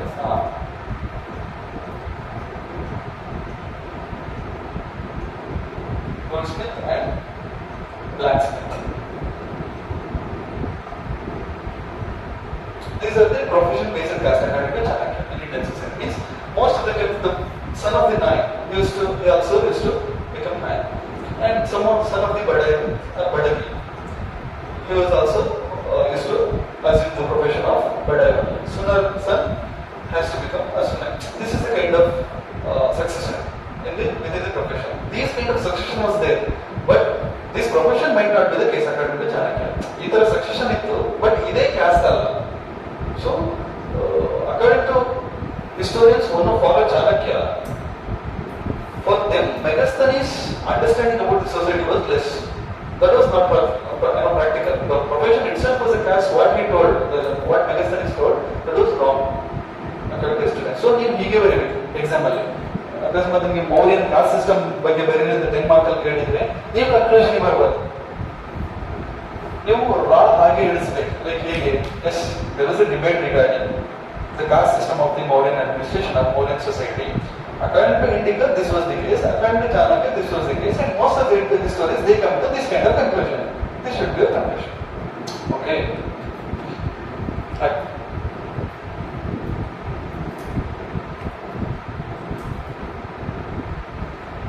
And by discussing society, you must discuss the position of woman. Okay, take subheading as a position of woman. What is the position of woman in industrial civilization? Tell me. Highly respected because matriarchal family. The condition of woman during Vedic civilization, comparatively low, but it was higher than the later Vedic. And position of the woman in the later Vedic, comparatively low, right? And position of the Magadha, or you can say position of women during Magadha time, another ruling time, 600 BC, was not so good because the exploitation against women started. So what is the position of the woman during Mauryan time? Tell me.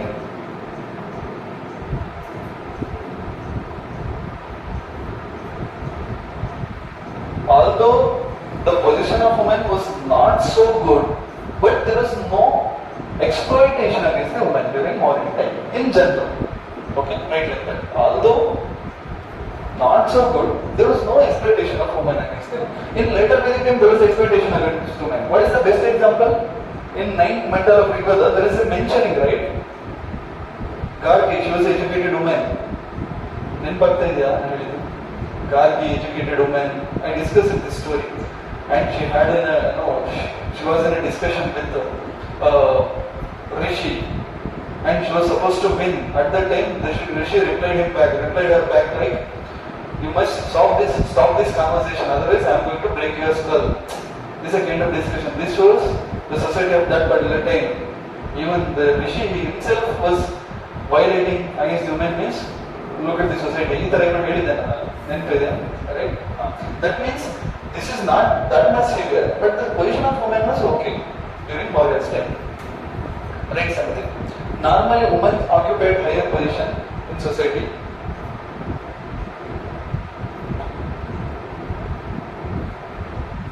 But lower class women are allowed to adopt some professions. Lower class women are allowed to adopt some professions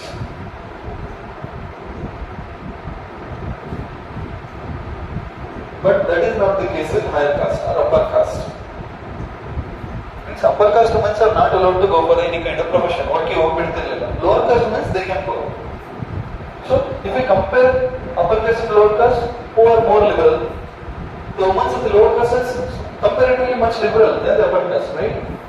Because upper caste was very conservative of that particular period. And what is the kind of society? Patriarchal or matriarchal? Patriarchal society. Pitra Pradhana.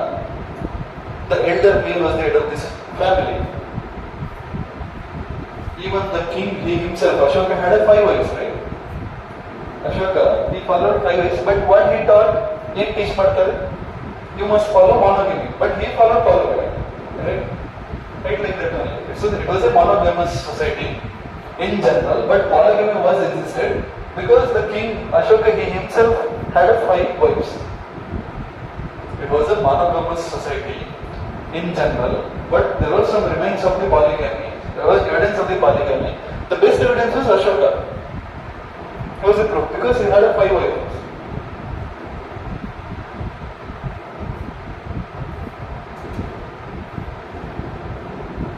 Sati practice was there or not? According to, again there is a debate. According to Megasthenes, there was no Sati practice. According to Chanakya, he might not know the information. Yes, there was Sati practice. According to Chanakya. ನೀವು ಹೀಗೆ ಬರಬೇಕು, ನೀವು conclusion ಬರಬಾರ್ದು. ಸತಿ ಇತ್ತು ಅಂತ debate ಇದೆ ಅಂತ ಬರಬೇಕು. According to Megasthenes, there was no Sati. According to Chanakya, there was a Sati practice in India.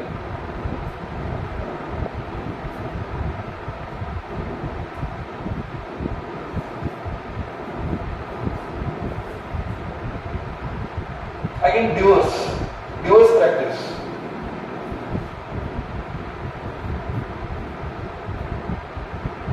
Husband had a right to give divorce. Husband had a right to give divorce if his wife become characterless. Husband had right to give or right to take divorce if his wife had become characterless. Come on. If she unable to produce child. If she unable to produce child. Next point, right? Wife also had all right to take divorce. Wife also had right to take divorce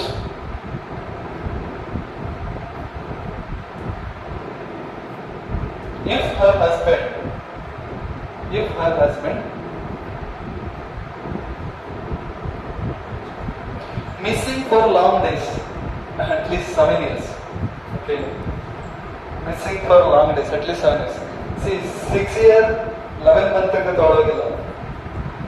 okay, ಯಾರಾದ್ರೂ ಕೇಳಿದ್ರೆ ಬರ್ತಾನಿರಮ್ಮ ಇನ್ನೊಂದು month ಇದೆ ಅಂತ ಹೇಳ್ತಾರೆ. 7 years ಗಿಂತ ಜಾಸ್ತಿ ಆದ್ಮೇಲೆ she was legally allowed to take divorce. Okay.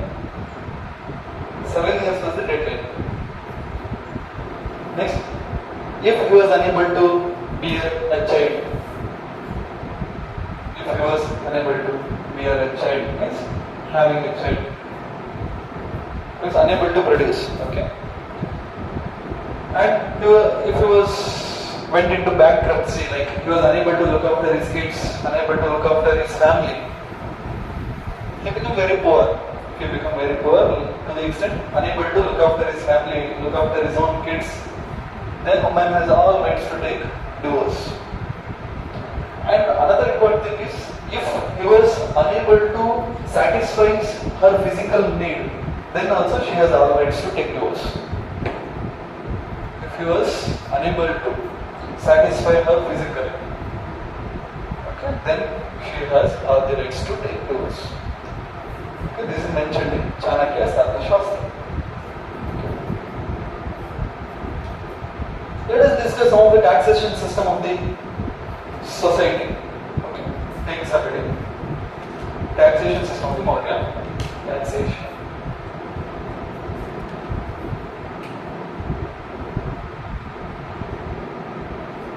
There were 7 sources of the tax according to Chanakya. 7 sources of the income for the government. First one, Setu. Seven sources of the income for Chanakya. First one, Setu. Setu means income from fruits and vegetables. First one, Setu. Income from fruits and vegetables. Second one, Rashtra. Income from a district or mandal. Income from district or mandal. This is fruits and vegetables. Okay. Setu and Rashtra. Again, Khani. Khani means, Khani is nothing but Gani. Income from mine. Income from mine. Vana. Vana is an income from forest. Vana is an income from forest. Vanipata means, or what is something pata? It's we discuss Panipata or Vanipata. In the beginning, we will discuss right? Panipata means income from highway, right? Next, what is the sixth one? Shulka. Shulka means normal tax. Shulka means tax. Then final one, Brija or Bija. Brija or Brija means income from animal, right? These are different kinds of tax according to Chanakya.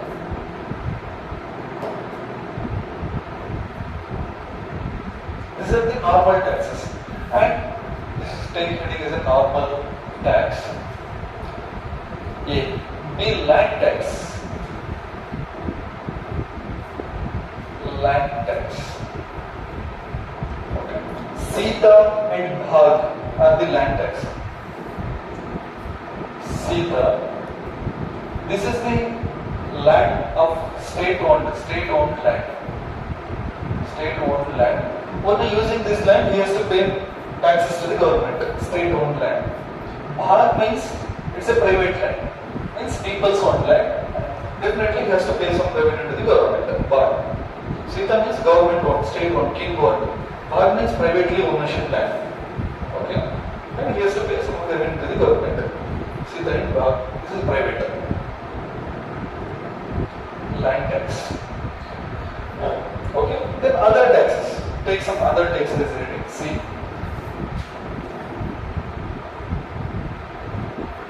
Other tax. First one, Pranaya. Pranaya. Pranaya. Pranaya means emergency tax. Like we will raise the tax if some disaster like landslide, flood happens. Right? Ivaga flood ಏನಾದಾಗ ನಾವು sudden ಆಗಿ cess ಅಂತ collect ಮಾಡ್ತೀವಿ ನಾವು education cess, disaster cess, flood cess ಅಂತ like that ಪ್ರಣಯ. Okay. ವಿಸ್ತಿ second. Visti means this is the tax which is paid by laborer and it is not in the form of cash or in the form of kind. They used to work for the king without money. Means it's an unpaid laborer. Visti means unpaid laborer. So it is a form of tax or hogi ಕೆಲಸ ಮಾಡಿ ಬರ್ತಾರೆ. Okay, unpaid laborer. Next, Bali. Bali is a religious tax.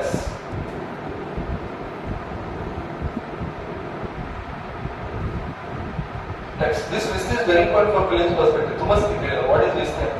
It's a form of tax rendered by the laborer. It's a kind of unpaid labor.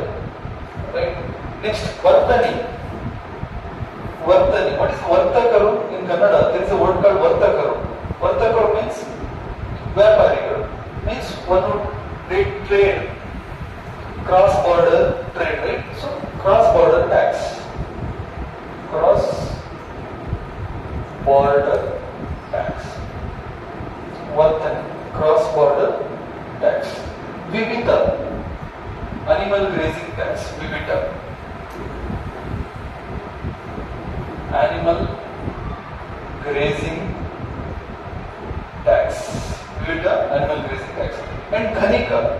Ghanika means the tax from prostitution. Ghanika. Ghanak. The tax from the prostitution. Prostitution. The women who were involved in the prostitution, they used to pay for the government. Ghanika. Means prostitution was legal during modern period.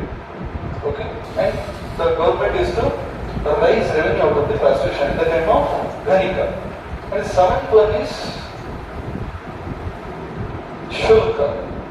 Shulka means it was a transportation tax in the other tax. Again there is a Shulka here. That is a normal tax. Here also another tax also Shulka. It's transport tax. Okay. These are the 7 types of taxes. Other taxes. What is this thing?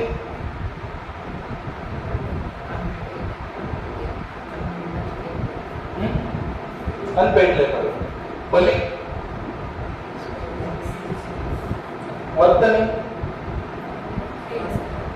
Vivita. Vartani. Vivita.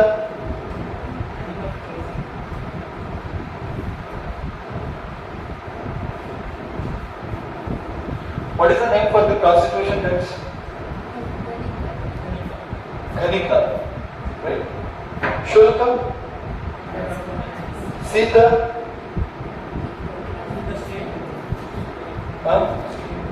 Sita. Tax for the state-owned land. Right? Bhag. Private land. Vana. Vanikpata or Panikpata. Brija. Khani. Mine.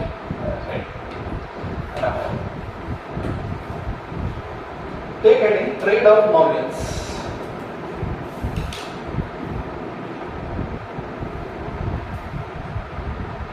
What about the trade of Indus Valley population? What we discussed? Do they follow external trade? Did they follow external trade? They are good at external trade, right? There are so many evidence of the dockyards, evidence of the ports, right? If you look at this location called Lothal, that's a city at the coast in Gujarat, and some of the port states which also we located, right? That means external trade was prominent in the Indus Valley civilization. Again, some of the evidences from the Mesopotamia that give evidences of the Indus Valley civilization. We got some evidence from Mesopotamian civilization means what? There is a strong trading link between the Indus Valley and Mesopotamian civilization. That means there is an outstanding trade during Indus Valley civilization. What is the case with Mauryan time? Do they follow external trade or not? In our history, did they follow external trade?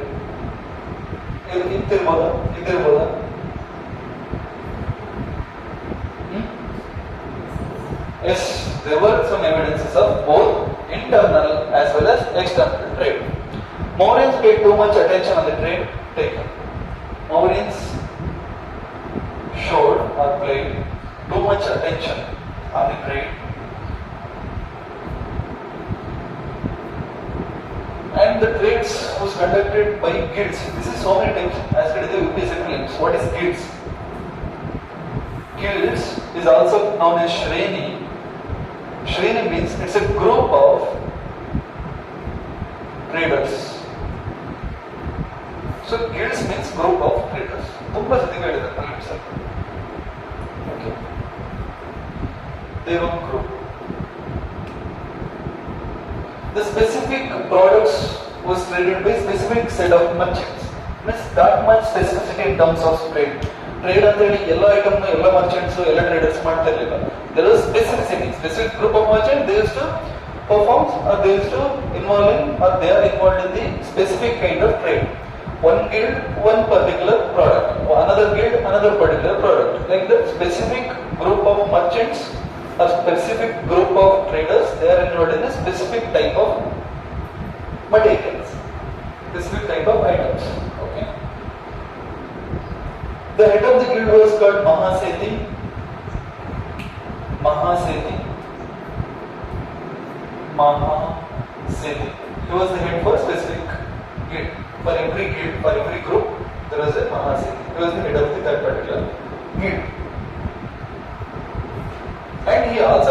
judicial power. Judicial power means what? I mean, if somebody violated the rules of the guild, means he has all the right to punish him, right? He had all the rights to punish the violator of the rules. What are the famous quotes of that particular time? Read it in a diagram so that you will be able to remember. Right? This. Why not North India? Yaak Ishmaan available? That's the common sense, right? Quote it. 1, 2, 3. These are the 3 quotes of that time. 1, 2, 3. First one. Brigu Kutch. Even today we call it as a Kutch district, right? Brigu CCH. Brigu Kutch. This port is called Brigu Kutch. Sopan. This is Sopan. And this is Tamralipti. Very, very important. So many times they already asked in examination. Sopan, this is then okay. Tamralipti, Brigu Kutch, and Sopan. What does it show?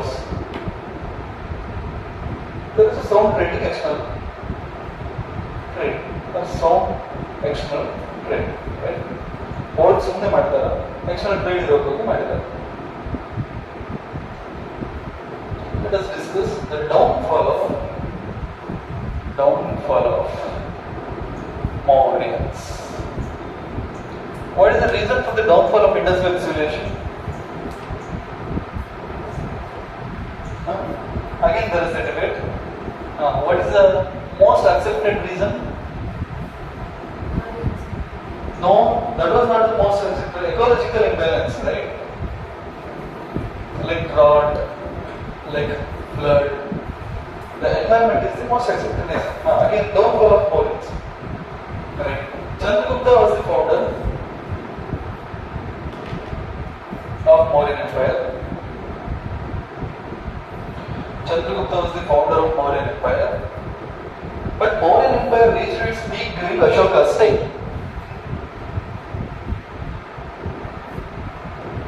Chandragupta was the founder of Mauryan Empire, but Mauryan Empire reached its peaks and reached its glory. It was so prosperous during Ashoka's time. But successors of Ashoka was weak. Successors of Ashoka was very weak. The later Mauryans, the successors of Ashoka, they are weak. Weak in the sense they are not acceptable. I mean, they are not able to understand the Ashoka's Dhamma. That was the main reason. Ashoka followed the principle of Dhamma just as a tool for administration. He changed his policy from Beri Ghosh to Dhamma Ghosh, right after the Kalinga War. That was a tool of his administration. That was a tactic, the diplomatic administration tactic. That was misunderstood by his successors. What they thought? We must follow a Dhamma Mar every way. Even somebody who's come to war with us, then also we must follow that particular kind of policy. That was not possible being a king. Ella satigu now, ella time now, calm policy anna, so we will not battle, we will not go to war and ಆತರ policy and follow ಮಾಡಕ್ಕಾಗಲ್ಲ. So the successors of the Ashoka not able to understand the Dhamma, not able to understand the policy of Dhamma. The Dhamma which is created by Ashoka as a diplomatic way. That was good for Ashoka's time. The successors even tried to follow the same kind even after Ashoka also. That was not the case. If Ashoka himself was a king, means he used to change. He might change, who knows, right? ಅವರು ಕಾಲಕ್ಕೆ ತಕ್ಕಾಗಿ change ಮಾಡ್ತಿದ್ರು. But successor ಕೂಡ ಅಶೋಕ್ ಏನು ಹೇಳಿದ್ರು ಅದನ್ನೇ follow ಮಾಡ್ತಾ ಇದ್ರು. ಏನೋ ಬೆರಿ ಘೋಷ ಬೇಡ, ಧಮ್ಮ ಘೋಷ ಮಾತ್ರ. ಬೆರಿ ಘೋಷ ಬೇಡ, ಧಮ್ಮ ಘೋಷ ಮಾತ್ರ ಮೀನ್ಸ್ ವಾಟ್? ವಾರ್ ಮತ್ತೆ ಬ್ಯಾಟಲ್ ಬೇಡ, ಎಲ್ಲರೂ ವಿಶ್ವಾಸ ತಗೊಂಡು ಅಧಿಕಾರ ಮಾಡೋಣ. That was not the case. That is not possible, practically speaking, right? So the successors not able to understood the diplomatic strategy of the Ashoka. They followed the same Ashokan principle even after the Ashoka. That might not this case or that might not suit for that particular time. Even though it might not suit, they followed the same. That is the reason for the downfall of Mauryan Empire. That was the main reason. Why we consider the post-Ashokan princes are not a strong princes just because they have not followed the practical way of administration. They just followed the Ashoka's way of administration. This is the main reason for the downfall of the Mauryan administration. Right? What is the reason for the downfall of Mauryan? First thing, Ashokan followers are weak. In what manner they are weak? They did not understood the Ashoka's Dhamma. They blindly followed it, even after the Ashoka. That might suit during Ashoka's Dhamma. That is not the way,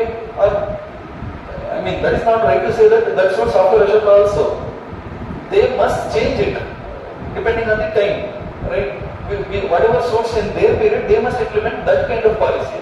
But what they did, they just followed in blindly manner. That should not be the case, right? Because of that, the successors become weak, and they started downfall. Mauryan Empire slowly went into downfall. Right? Hege start ಮಾಡಬೇಕು maths. So ಅದಕ್ಕೊಂದಿಷ್ಟು facts figures ಅನ್ನ add ಮಾಡಬೇಕು. ಹೇಗೆ ಸಂಪ್ರೀತಿ he was the successor of Ashoka. He followed Jainism. And Dasharatha, he was also a successor of Ashoka. He followed Ajivika sector. Dasharatha followed Ajivika and Sampriti followed Jainism. And Brahadrata was the last Mauryan king. Brahadrata is the last Mauryan king. He was killed by his own secretary.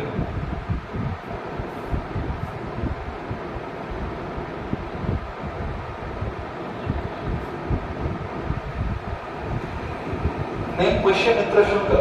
After killing this secretary, he himself became a king. Shunga dynasty started, right? Shunga. So what does it show? The secretaries have become more powerful than the king at that time. During Brihadrata's time. Brihadrata was the last Mauryan king. And his secretary named Pushyamitra Shunga. Secretary himself killed his own master, means what? Secretary become powerful than the master. Means Brihadrata become weak ruler. He was the last ruler. So this Sampriti and Dasharatha and Brihadrata, they are the weak rulers. Okay. Then more I mentioned my circle. Take subheading causes of the downfall. Causes. First point, weak successor. Word by word. Enough. Weak successor. Successor means Ashoka successor. Ashoka Nantara Banda Dorigal. Weak successor. Next, over-emphasis on Dhamma and non-violence. Means they blindly followed the principle of Dhamma. Over-emphasis. Practically that is not correct, or that will not work. They must work. They must plan the strategy, whatever that suits in their particular time, right? But what they did, they just followed the principle of Dhamma and they implemented the same. They executed the same. See, that's not suits. Then itself become a backfire. Next, too much centralization. Too much centralization means whatever Ashoka, whatever Chandragupta followed, this provincial administration, the town administration, everything was neglected. Too much centralization started. When there is too much centralization, what happens? The territories, they want separate administration, right? The territories, like the bordering states, they started to act like a separatism, or they started to asking separatism. Right? So too much centralization also affects the administration. Next, the successor failed to understand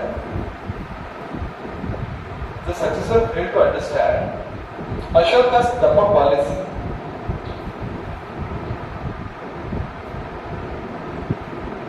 As it was a goal to maintain peace, harmony and tolerance. As it was a tool, what Ashoka maintained? It was a tool to maintain peace, harmony and tolerance in this state. It was a tool what he maintained during his time to maintain peace, harmony and tolerance in the state, right? Next point, they neglected the safety of the northwestern region. The successors of Ashoka, they neglected the safety of the territory. They neglected the safety of northwestern region. Example, Sindh region, Punjab region, means today's Pakistan. As a result, foreigners started to attack over India. Who are the foreigners? Indo-Greek, Parthians and Kushanas. There are the post-Mauryan foreigners. Indo-Greeks, Parthians,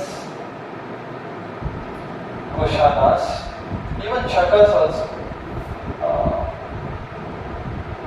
Yes. Right, these three. They are the initial invaders. During the successors of the Ashoka, Indo-Greeks, Parthians and Kushana, they started to attack over India because the successor of Ashoka, they neglected the northwestern part of territory, means Sindh and Punjab region. So they started to invade from that region. This is another reason for downfall of Maurya. Okay. So by that note, we completed. We done with Maurya Empire.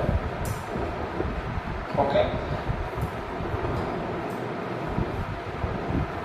Please open the page of, say, right after Buddhism and Jainism. I gave a chart, right? What I'm going to do on the chart today. First again, I'll do the 16 Mahajanpadas, then I'll do 4 Mahajanpadas, powerful Mahajanpadas, and Magadha. After that, I'll go for Maurya. After that, I'll go for post-Maurya. The chart put in there. Open ಮಾಡಿ ಒಂದು chart ಕೊಟ್ಟಿದೆ. So after post-Guptas, ancient Indian history was done ಅಂತ ಹೇಳಿದೆ. Open that chart.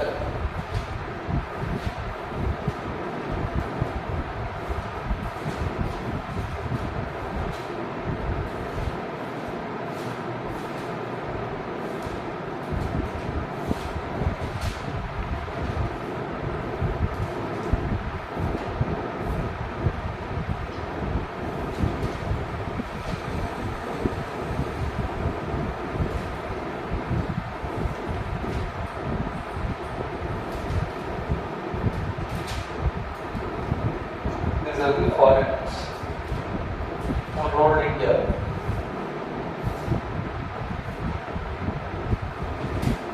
after Maurya. Indo-Greeks, Parthians, Chakas and Kushan. ಇದನ್ನು ಕೊಟ್ಟಿದ್ದೀನಿ ನಾನು ನೋಡಿ ಸಿಕ್ಕಿಲ್ಲ. ಬುದ್ಧಿಸಮ್ ಮತ್ತು ಜೈನಿಸಮ್ ಆದ್ಮೇಲೆ ಇದನ್ನೇ ಕೊಟ್ಟಿದೆ. ಯಾವಾಗ ಮಗಧ ಸ್ಟಾರ್ಟ್ ಮಾಡಿದ್ದಾರೆ, ಬಿಫೋರ್ ಶಿಶುನಾಗ ಮಗಧ ಸ್ಟಾರ್ಟ್ ಮಾಡಿದಾಗ ಬಿಫೋರ್ ಶಿಶುನಾಗ ಇದನ್ನೇ ಕೊಟ್ಟಿದೆ.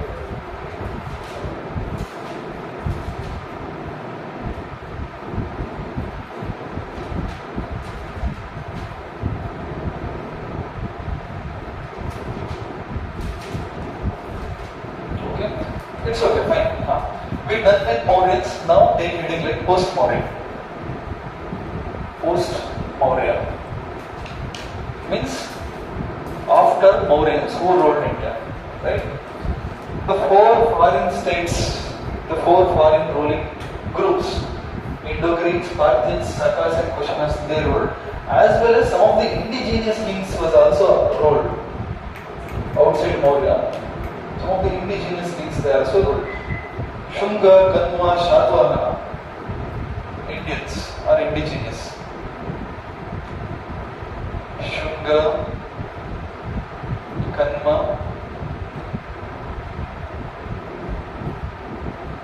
Shunga, Kanvas and Shatvahanas, Chedi, Vakataka, Abhir and Ishvaka. Chedi, Vakatakas, Abhir and Ishvaka. These are the different dynasties which ruled India after Maurya. These are all after Maurya, before Gupta. Okay, these are the indigenous Indian groups. These are the foreign groups. We collectively called post-Mauryans. After Maurya, before Gupta, these are the dynasties who are now ruled over India. Okay. Before Maurya, who ruled India? Our Magadha region, Shishanaga, Haryanka, Nanda. Right? After that, Maurya. After that, post-Maurya. Post-Maurya is again foreigners and Indians. Foreigners, Indo-Greek, Parthians, Shakas and Kushanas. And Indians, Shukka, Kanva, Shatvahana, Chedi, Vaktakas, Abhirs and Ishvaka. These are the different dynasties. After this, again Guptas. After that, post-Guptas. So, ancient Indian civilization, ancient Indian history done. Right? Let us discuss one by one. Okay. So, what is the source? Your ಬಗ್ಗೆ the source ಇದೆ. How we got to know? ಇವರೆಲ್ಲ roll ಮಾಡಿದ್ರು ಅಂತ. Only inscriptional sources. We have sources from all possible ways. If you look at some of the foreign texts, if you look at some of the Greek texts, we will get information about the Indo-Greeks. If you look at some of the Parthians, Shakas and Kushanas texts, okay, we will get information. And if you look at some of the Indian historians, they wrote about this. And Buddhism texts, Jainism texts, some of the archaeological remains, some of the inscriptional sources which we are able to decipher, ಓದಲಿಕ್ಕೆ ಆದಂತಹ ಇನ್ಸ್ಕ್ರಿಪ್ಷನ್ಗಳು, ಕೆಲವೊಂದು Sanskrit ಅಲ್ಲಿ ಬರೆದಿರೋ inscriptions ಇದೆ, that we able to discover, ಓದಲಿಕ್ಕೆ ಆಯಿತು. And ಕೆಲವೊಂದಿಷ್ಟು local language ಅಲ್ಲಿ ಬರೆದಿರೋ ಇನ್ಸ್ಕ್ರಿಪ್ಷನ್ಗಳಿದೆ, ಅದರಿಂದ ಇನ್ಫಾರ್ಮೇಶನ್ ಸಿಗ್ತದೆ. So collectively, so post Mauryan Indian history was not just the inscription sources of that particular book, like ನಾವು ಮೌರ್ಯನ್ ಹೇಗೆ ಒಂದು ಇಂಡಿಕಾ ಮತ್ತೆ ಅರ್ಥಶಾಸ್ತ್ರ ಇಟ್ಕೊಂಡು ನೋಡಿದ್ವಿ, ಆ ಥರ ಏನಿಲ್ಲ. This is a collective source. Source was very vast. Post Mauryan Indian history, the source was very vast. Take heading as a source. Source. Right? We have got numerous sources to know about the history of post Mauryans. We have got numerous sources to know the history of post Mauryans. These sources can be understood under following 6 heads. 6 heads. These sources can be understood under 6 heads. These sources can be understood under following 6 heads. First one, foreign or Greek source. Foreign or Greek source. Foreign or Greek source. First one, Pericles of Erythraean Sea. This is the book name. Pericles of Erythraean Sea. Pericles of Erythraean Sea. It's the name of the book, okay? And we don't know who was the writer of this book. Unknown writer. This was written by unknown person. But this is a book which gives some of the information related to post-Mauryan time.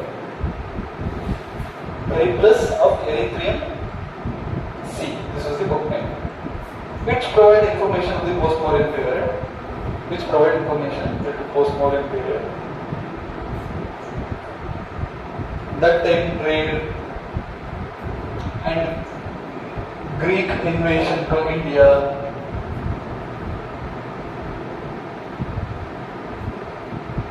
and Greek trade with India, everything was written.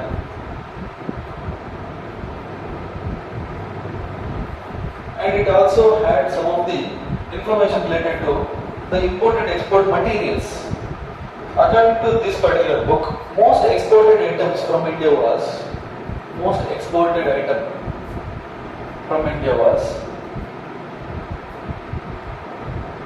pigment. What is pigment?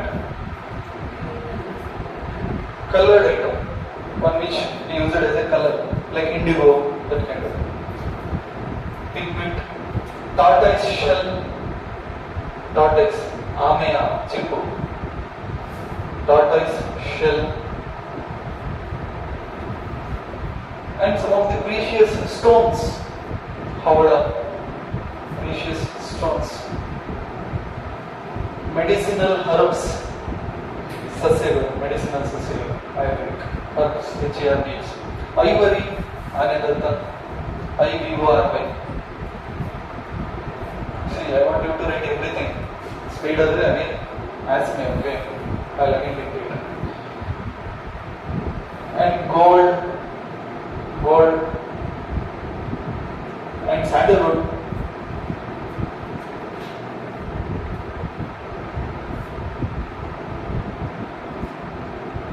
Okay, and this book was written in around 150 AD. 150 AD. 150. Writer was unknown till today. Okay. Second one, Buddhist sources.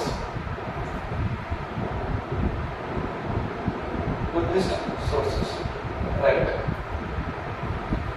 In this period,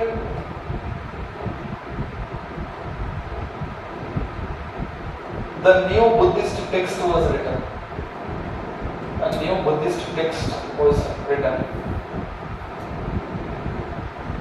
Called Manjushri Mulakalpa.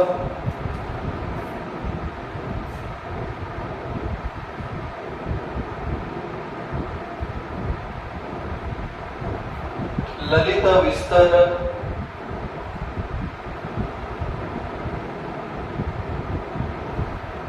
Manjushri Mulakalpa, Lalita Vistara, and Milinda Panha. Very important. Milinda Panha. Manjushri Mulakalpa, Lalita Vistara, Milinda Panha. These are all the important Buddhist texts. Milinda Panha was a book in which the question and answer were written related to Buddhism. Milinda Panha is a book in which question and answer related to Buddhism was written. It's in the form of question and answer, like our Bhagavad Gita. Right? What is Bhagavad Gita? It is a discussion, properly written, right? It is a discussion of question and answer between Krishna and Arjuna. Like that, Milinda Panha, it was a discussion, question and answer. Okay? Menander was a king, Greek king. Menander was a Greek king. Minander. He was a Greek king. He asked a question related to Buddhism for the Buddhist monk Nagasena. Menander. He asked some of the questions related to Buddhism to Nagasena. Nagasena was the Buddhist monk. See, after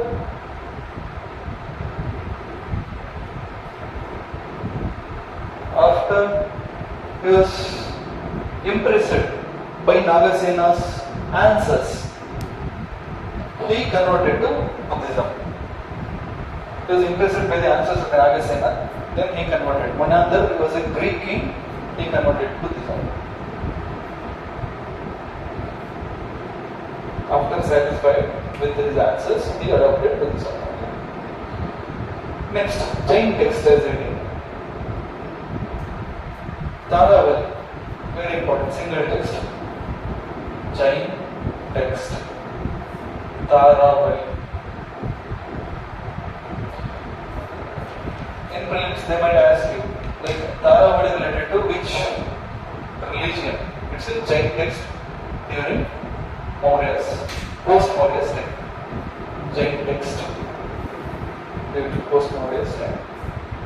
Next, the work related to individual works, means single persons. After foreign, after Buddhism and Jainism, the next one is individual person. Next, in the first one, write Malvika, individual works or individual texts. First one, Malvika Agnimitra. Who wrote this?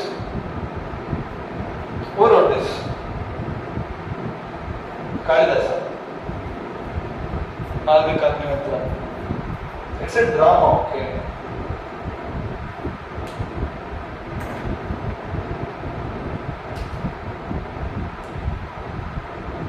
It's a drama. Next, Mahabhashya.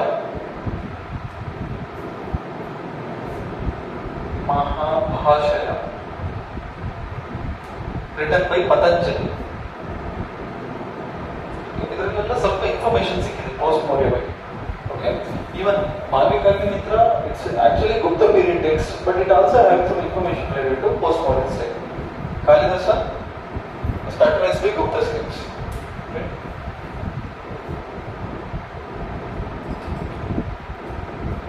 Gargi Samhita and Brihad Samhita. Gargi Samhita and Brihad Samhita, these are the books related to astrology. Gargi Samhita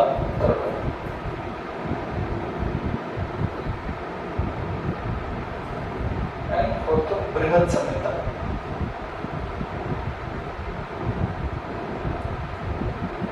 Astrology. Books related to astrology.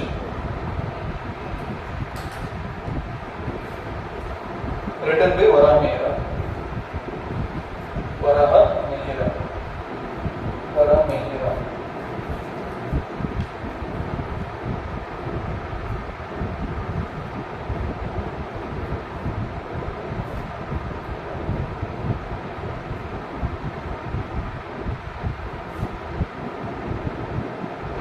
Next, the coins also have some information related to this period.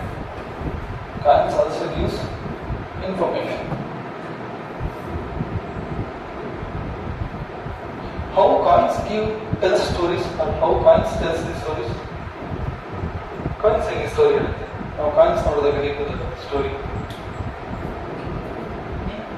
The pictures over the coin, some of the mentionings, the letters over the coins, right? Some of the words which depicted over the coins, which tells some of the stories, right? Coins.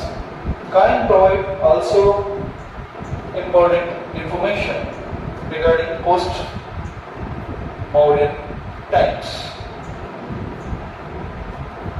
The depiction of the name, image of the kings over the coin, the name and image of the kings over the coin, and date of issue is also mentioned over the coins. Date of issue. So by looking at that date, we can link with the post-Mauryan period. The date of issue was also depicted over the coin. Okay. Because of that, we can extract. Next, edict. Like Maurya, we are also having lot many edicts during post-Maurya. This is very important. The post-Mauryan edicts. Okay. Right. During Mauryan period, only Ashoka used edicts to convey the messages. During Mauryan period, only Ashoka used edicts to convey the messages. But in post-Maurya,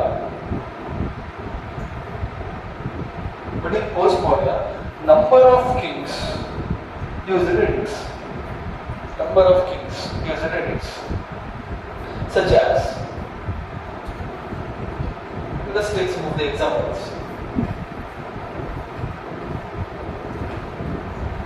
such as first one, Ayodhya edict by Dhandev. Ayodhya edict by Dhandev was a king of the post-Maurya. Ayodhya edict of the Dhandev. Junagadh edict of Rudradaman.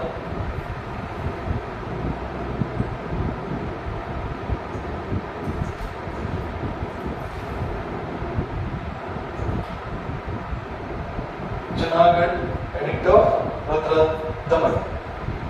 Nanagadh, Junagadh or Garh. Okay. Some of the books it's in a Garh. It's like a Garh. Nanagadh edict. Junagadh edict of Rudradaman and Nanagadh edict of Queen Naganika.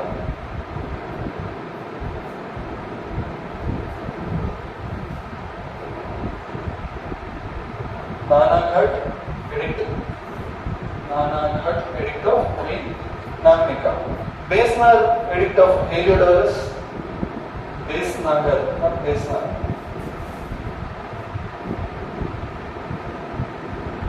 Edict of Heliodorus. Examples. This is enough. Ayodhya edict of Dhandev, Junagadh edict of Rudradaman, Nanagadh edict of Queen Naganika, and Besnagar edict of Heliodorus. These are the different post-Mauryan edicts. Look at the Mauryan period, only Ashoka issued edicts. But after Ashoka, after Maurya, so many kings, they issued their edicts. Ayodhya, Dhandev, Junagadh, Rudradaman, Nanagadh, Queen Naganika, Besnagar, Heliodorus. Okay. So let us discuss one by one.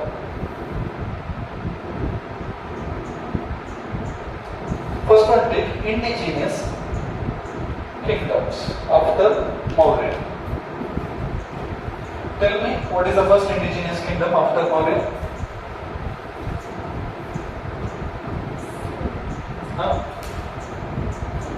Shunga.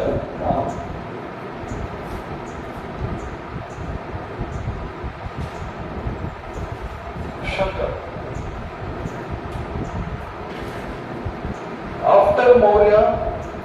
After Mauryan Empire, we saw indigenous states in India.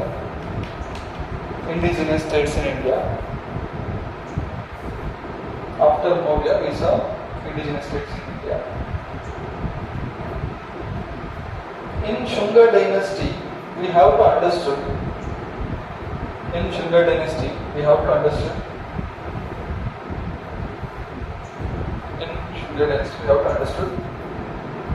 Two major kings. First one is Pushyamitra Shunga. Why we must understand Pushyamitra Shunga? He was the secretary of the last Mauryan king, Brihadrata. He was the secretary for the last Mauryan king, Brihadrata. After killing Brihadrata,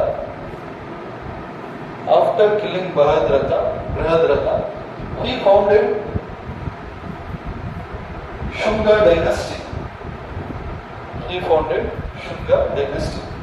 He was a Brahmin.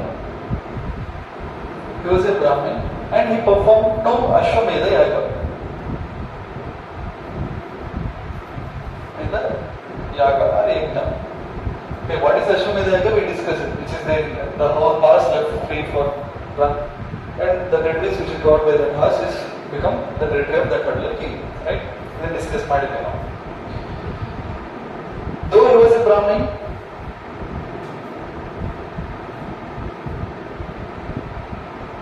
he constructed or repaired stupas.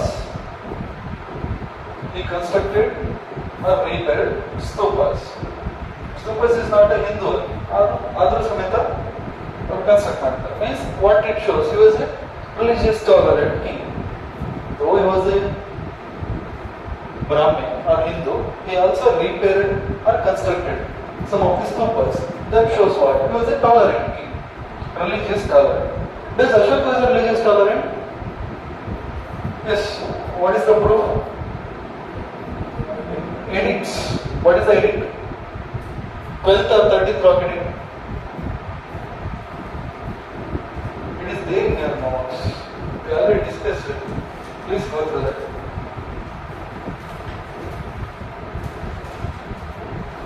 Rock edicts of Ashoka from 1 to 14, we discussed it, right?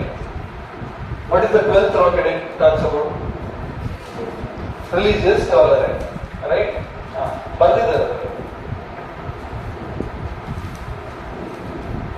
And this Pushyamitra Shunga was a reason behind the Sanchi Stupa, which is located in Vaisena district, Sanchi Stupa, which is located in Madhya Pradesh, Vaisena district. Sanchi Stupa located in Madhya Pradesh, Vaisena district. He constructed a stone railings around the stupa. Sanchi Stupa Sutta. Stone railings constructed. Stone railings. Kind of compound. He constructed a stone. Draw this diagram in your mind's answer. He constructed stone railings around this stupa.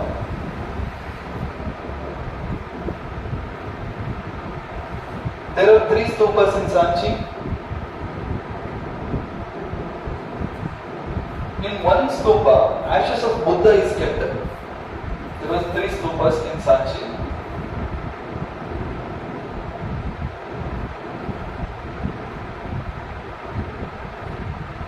In one stupa, ashes of Buddha. Buddha Bodhiyana together. In another 2 stupas,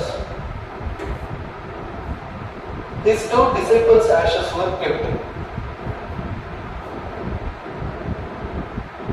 His 2 disciples' stupa, ಅವರಿಬ್ಬರ ಶಿಷ್ಯರ ಸ್ತೂಪಗಳನ್ನು ಇಟ್ಟಿದ್ದಾರೆ. Okay.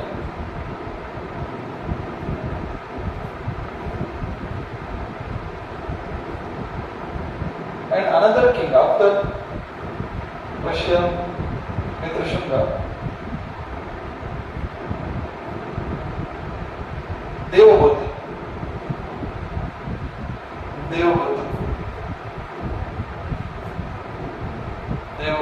He was the last king. Last. See, whatever I discussed here in the class, that's enough. Again, if you look at some of the history books, there are a lot of information that is not related for UPSC. For UPSC, this much is enough. Okay, what I discussed here in the class, this is more than enough. Okay, Devabhuti was the last king. Last Shunga king. After Shunga, Kanva dynasty.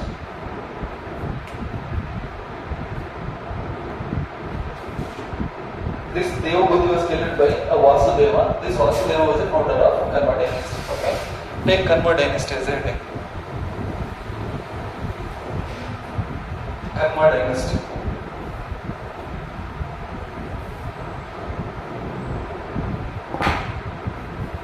Kanva dynasty.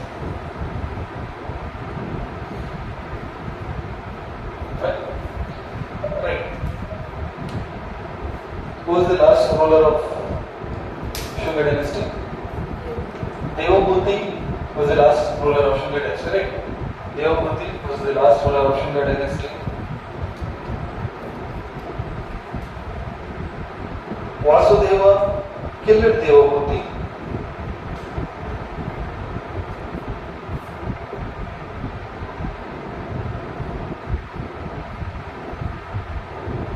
And founded Kanva dynasty.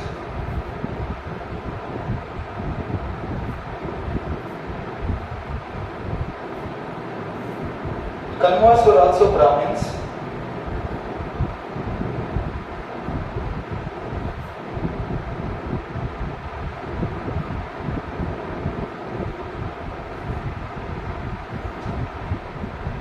And Susharmana was the last king. Susharman was the last king. Okay.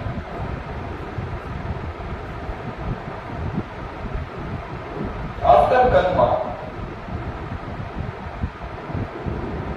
Vaisakha the most powerful kingdom, most powerful dynasty called Satvana.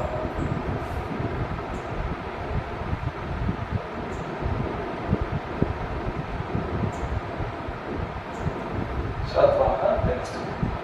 Let us discuss this dynasty in our tomorrow class. Okay. This is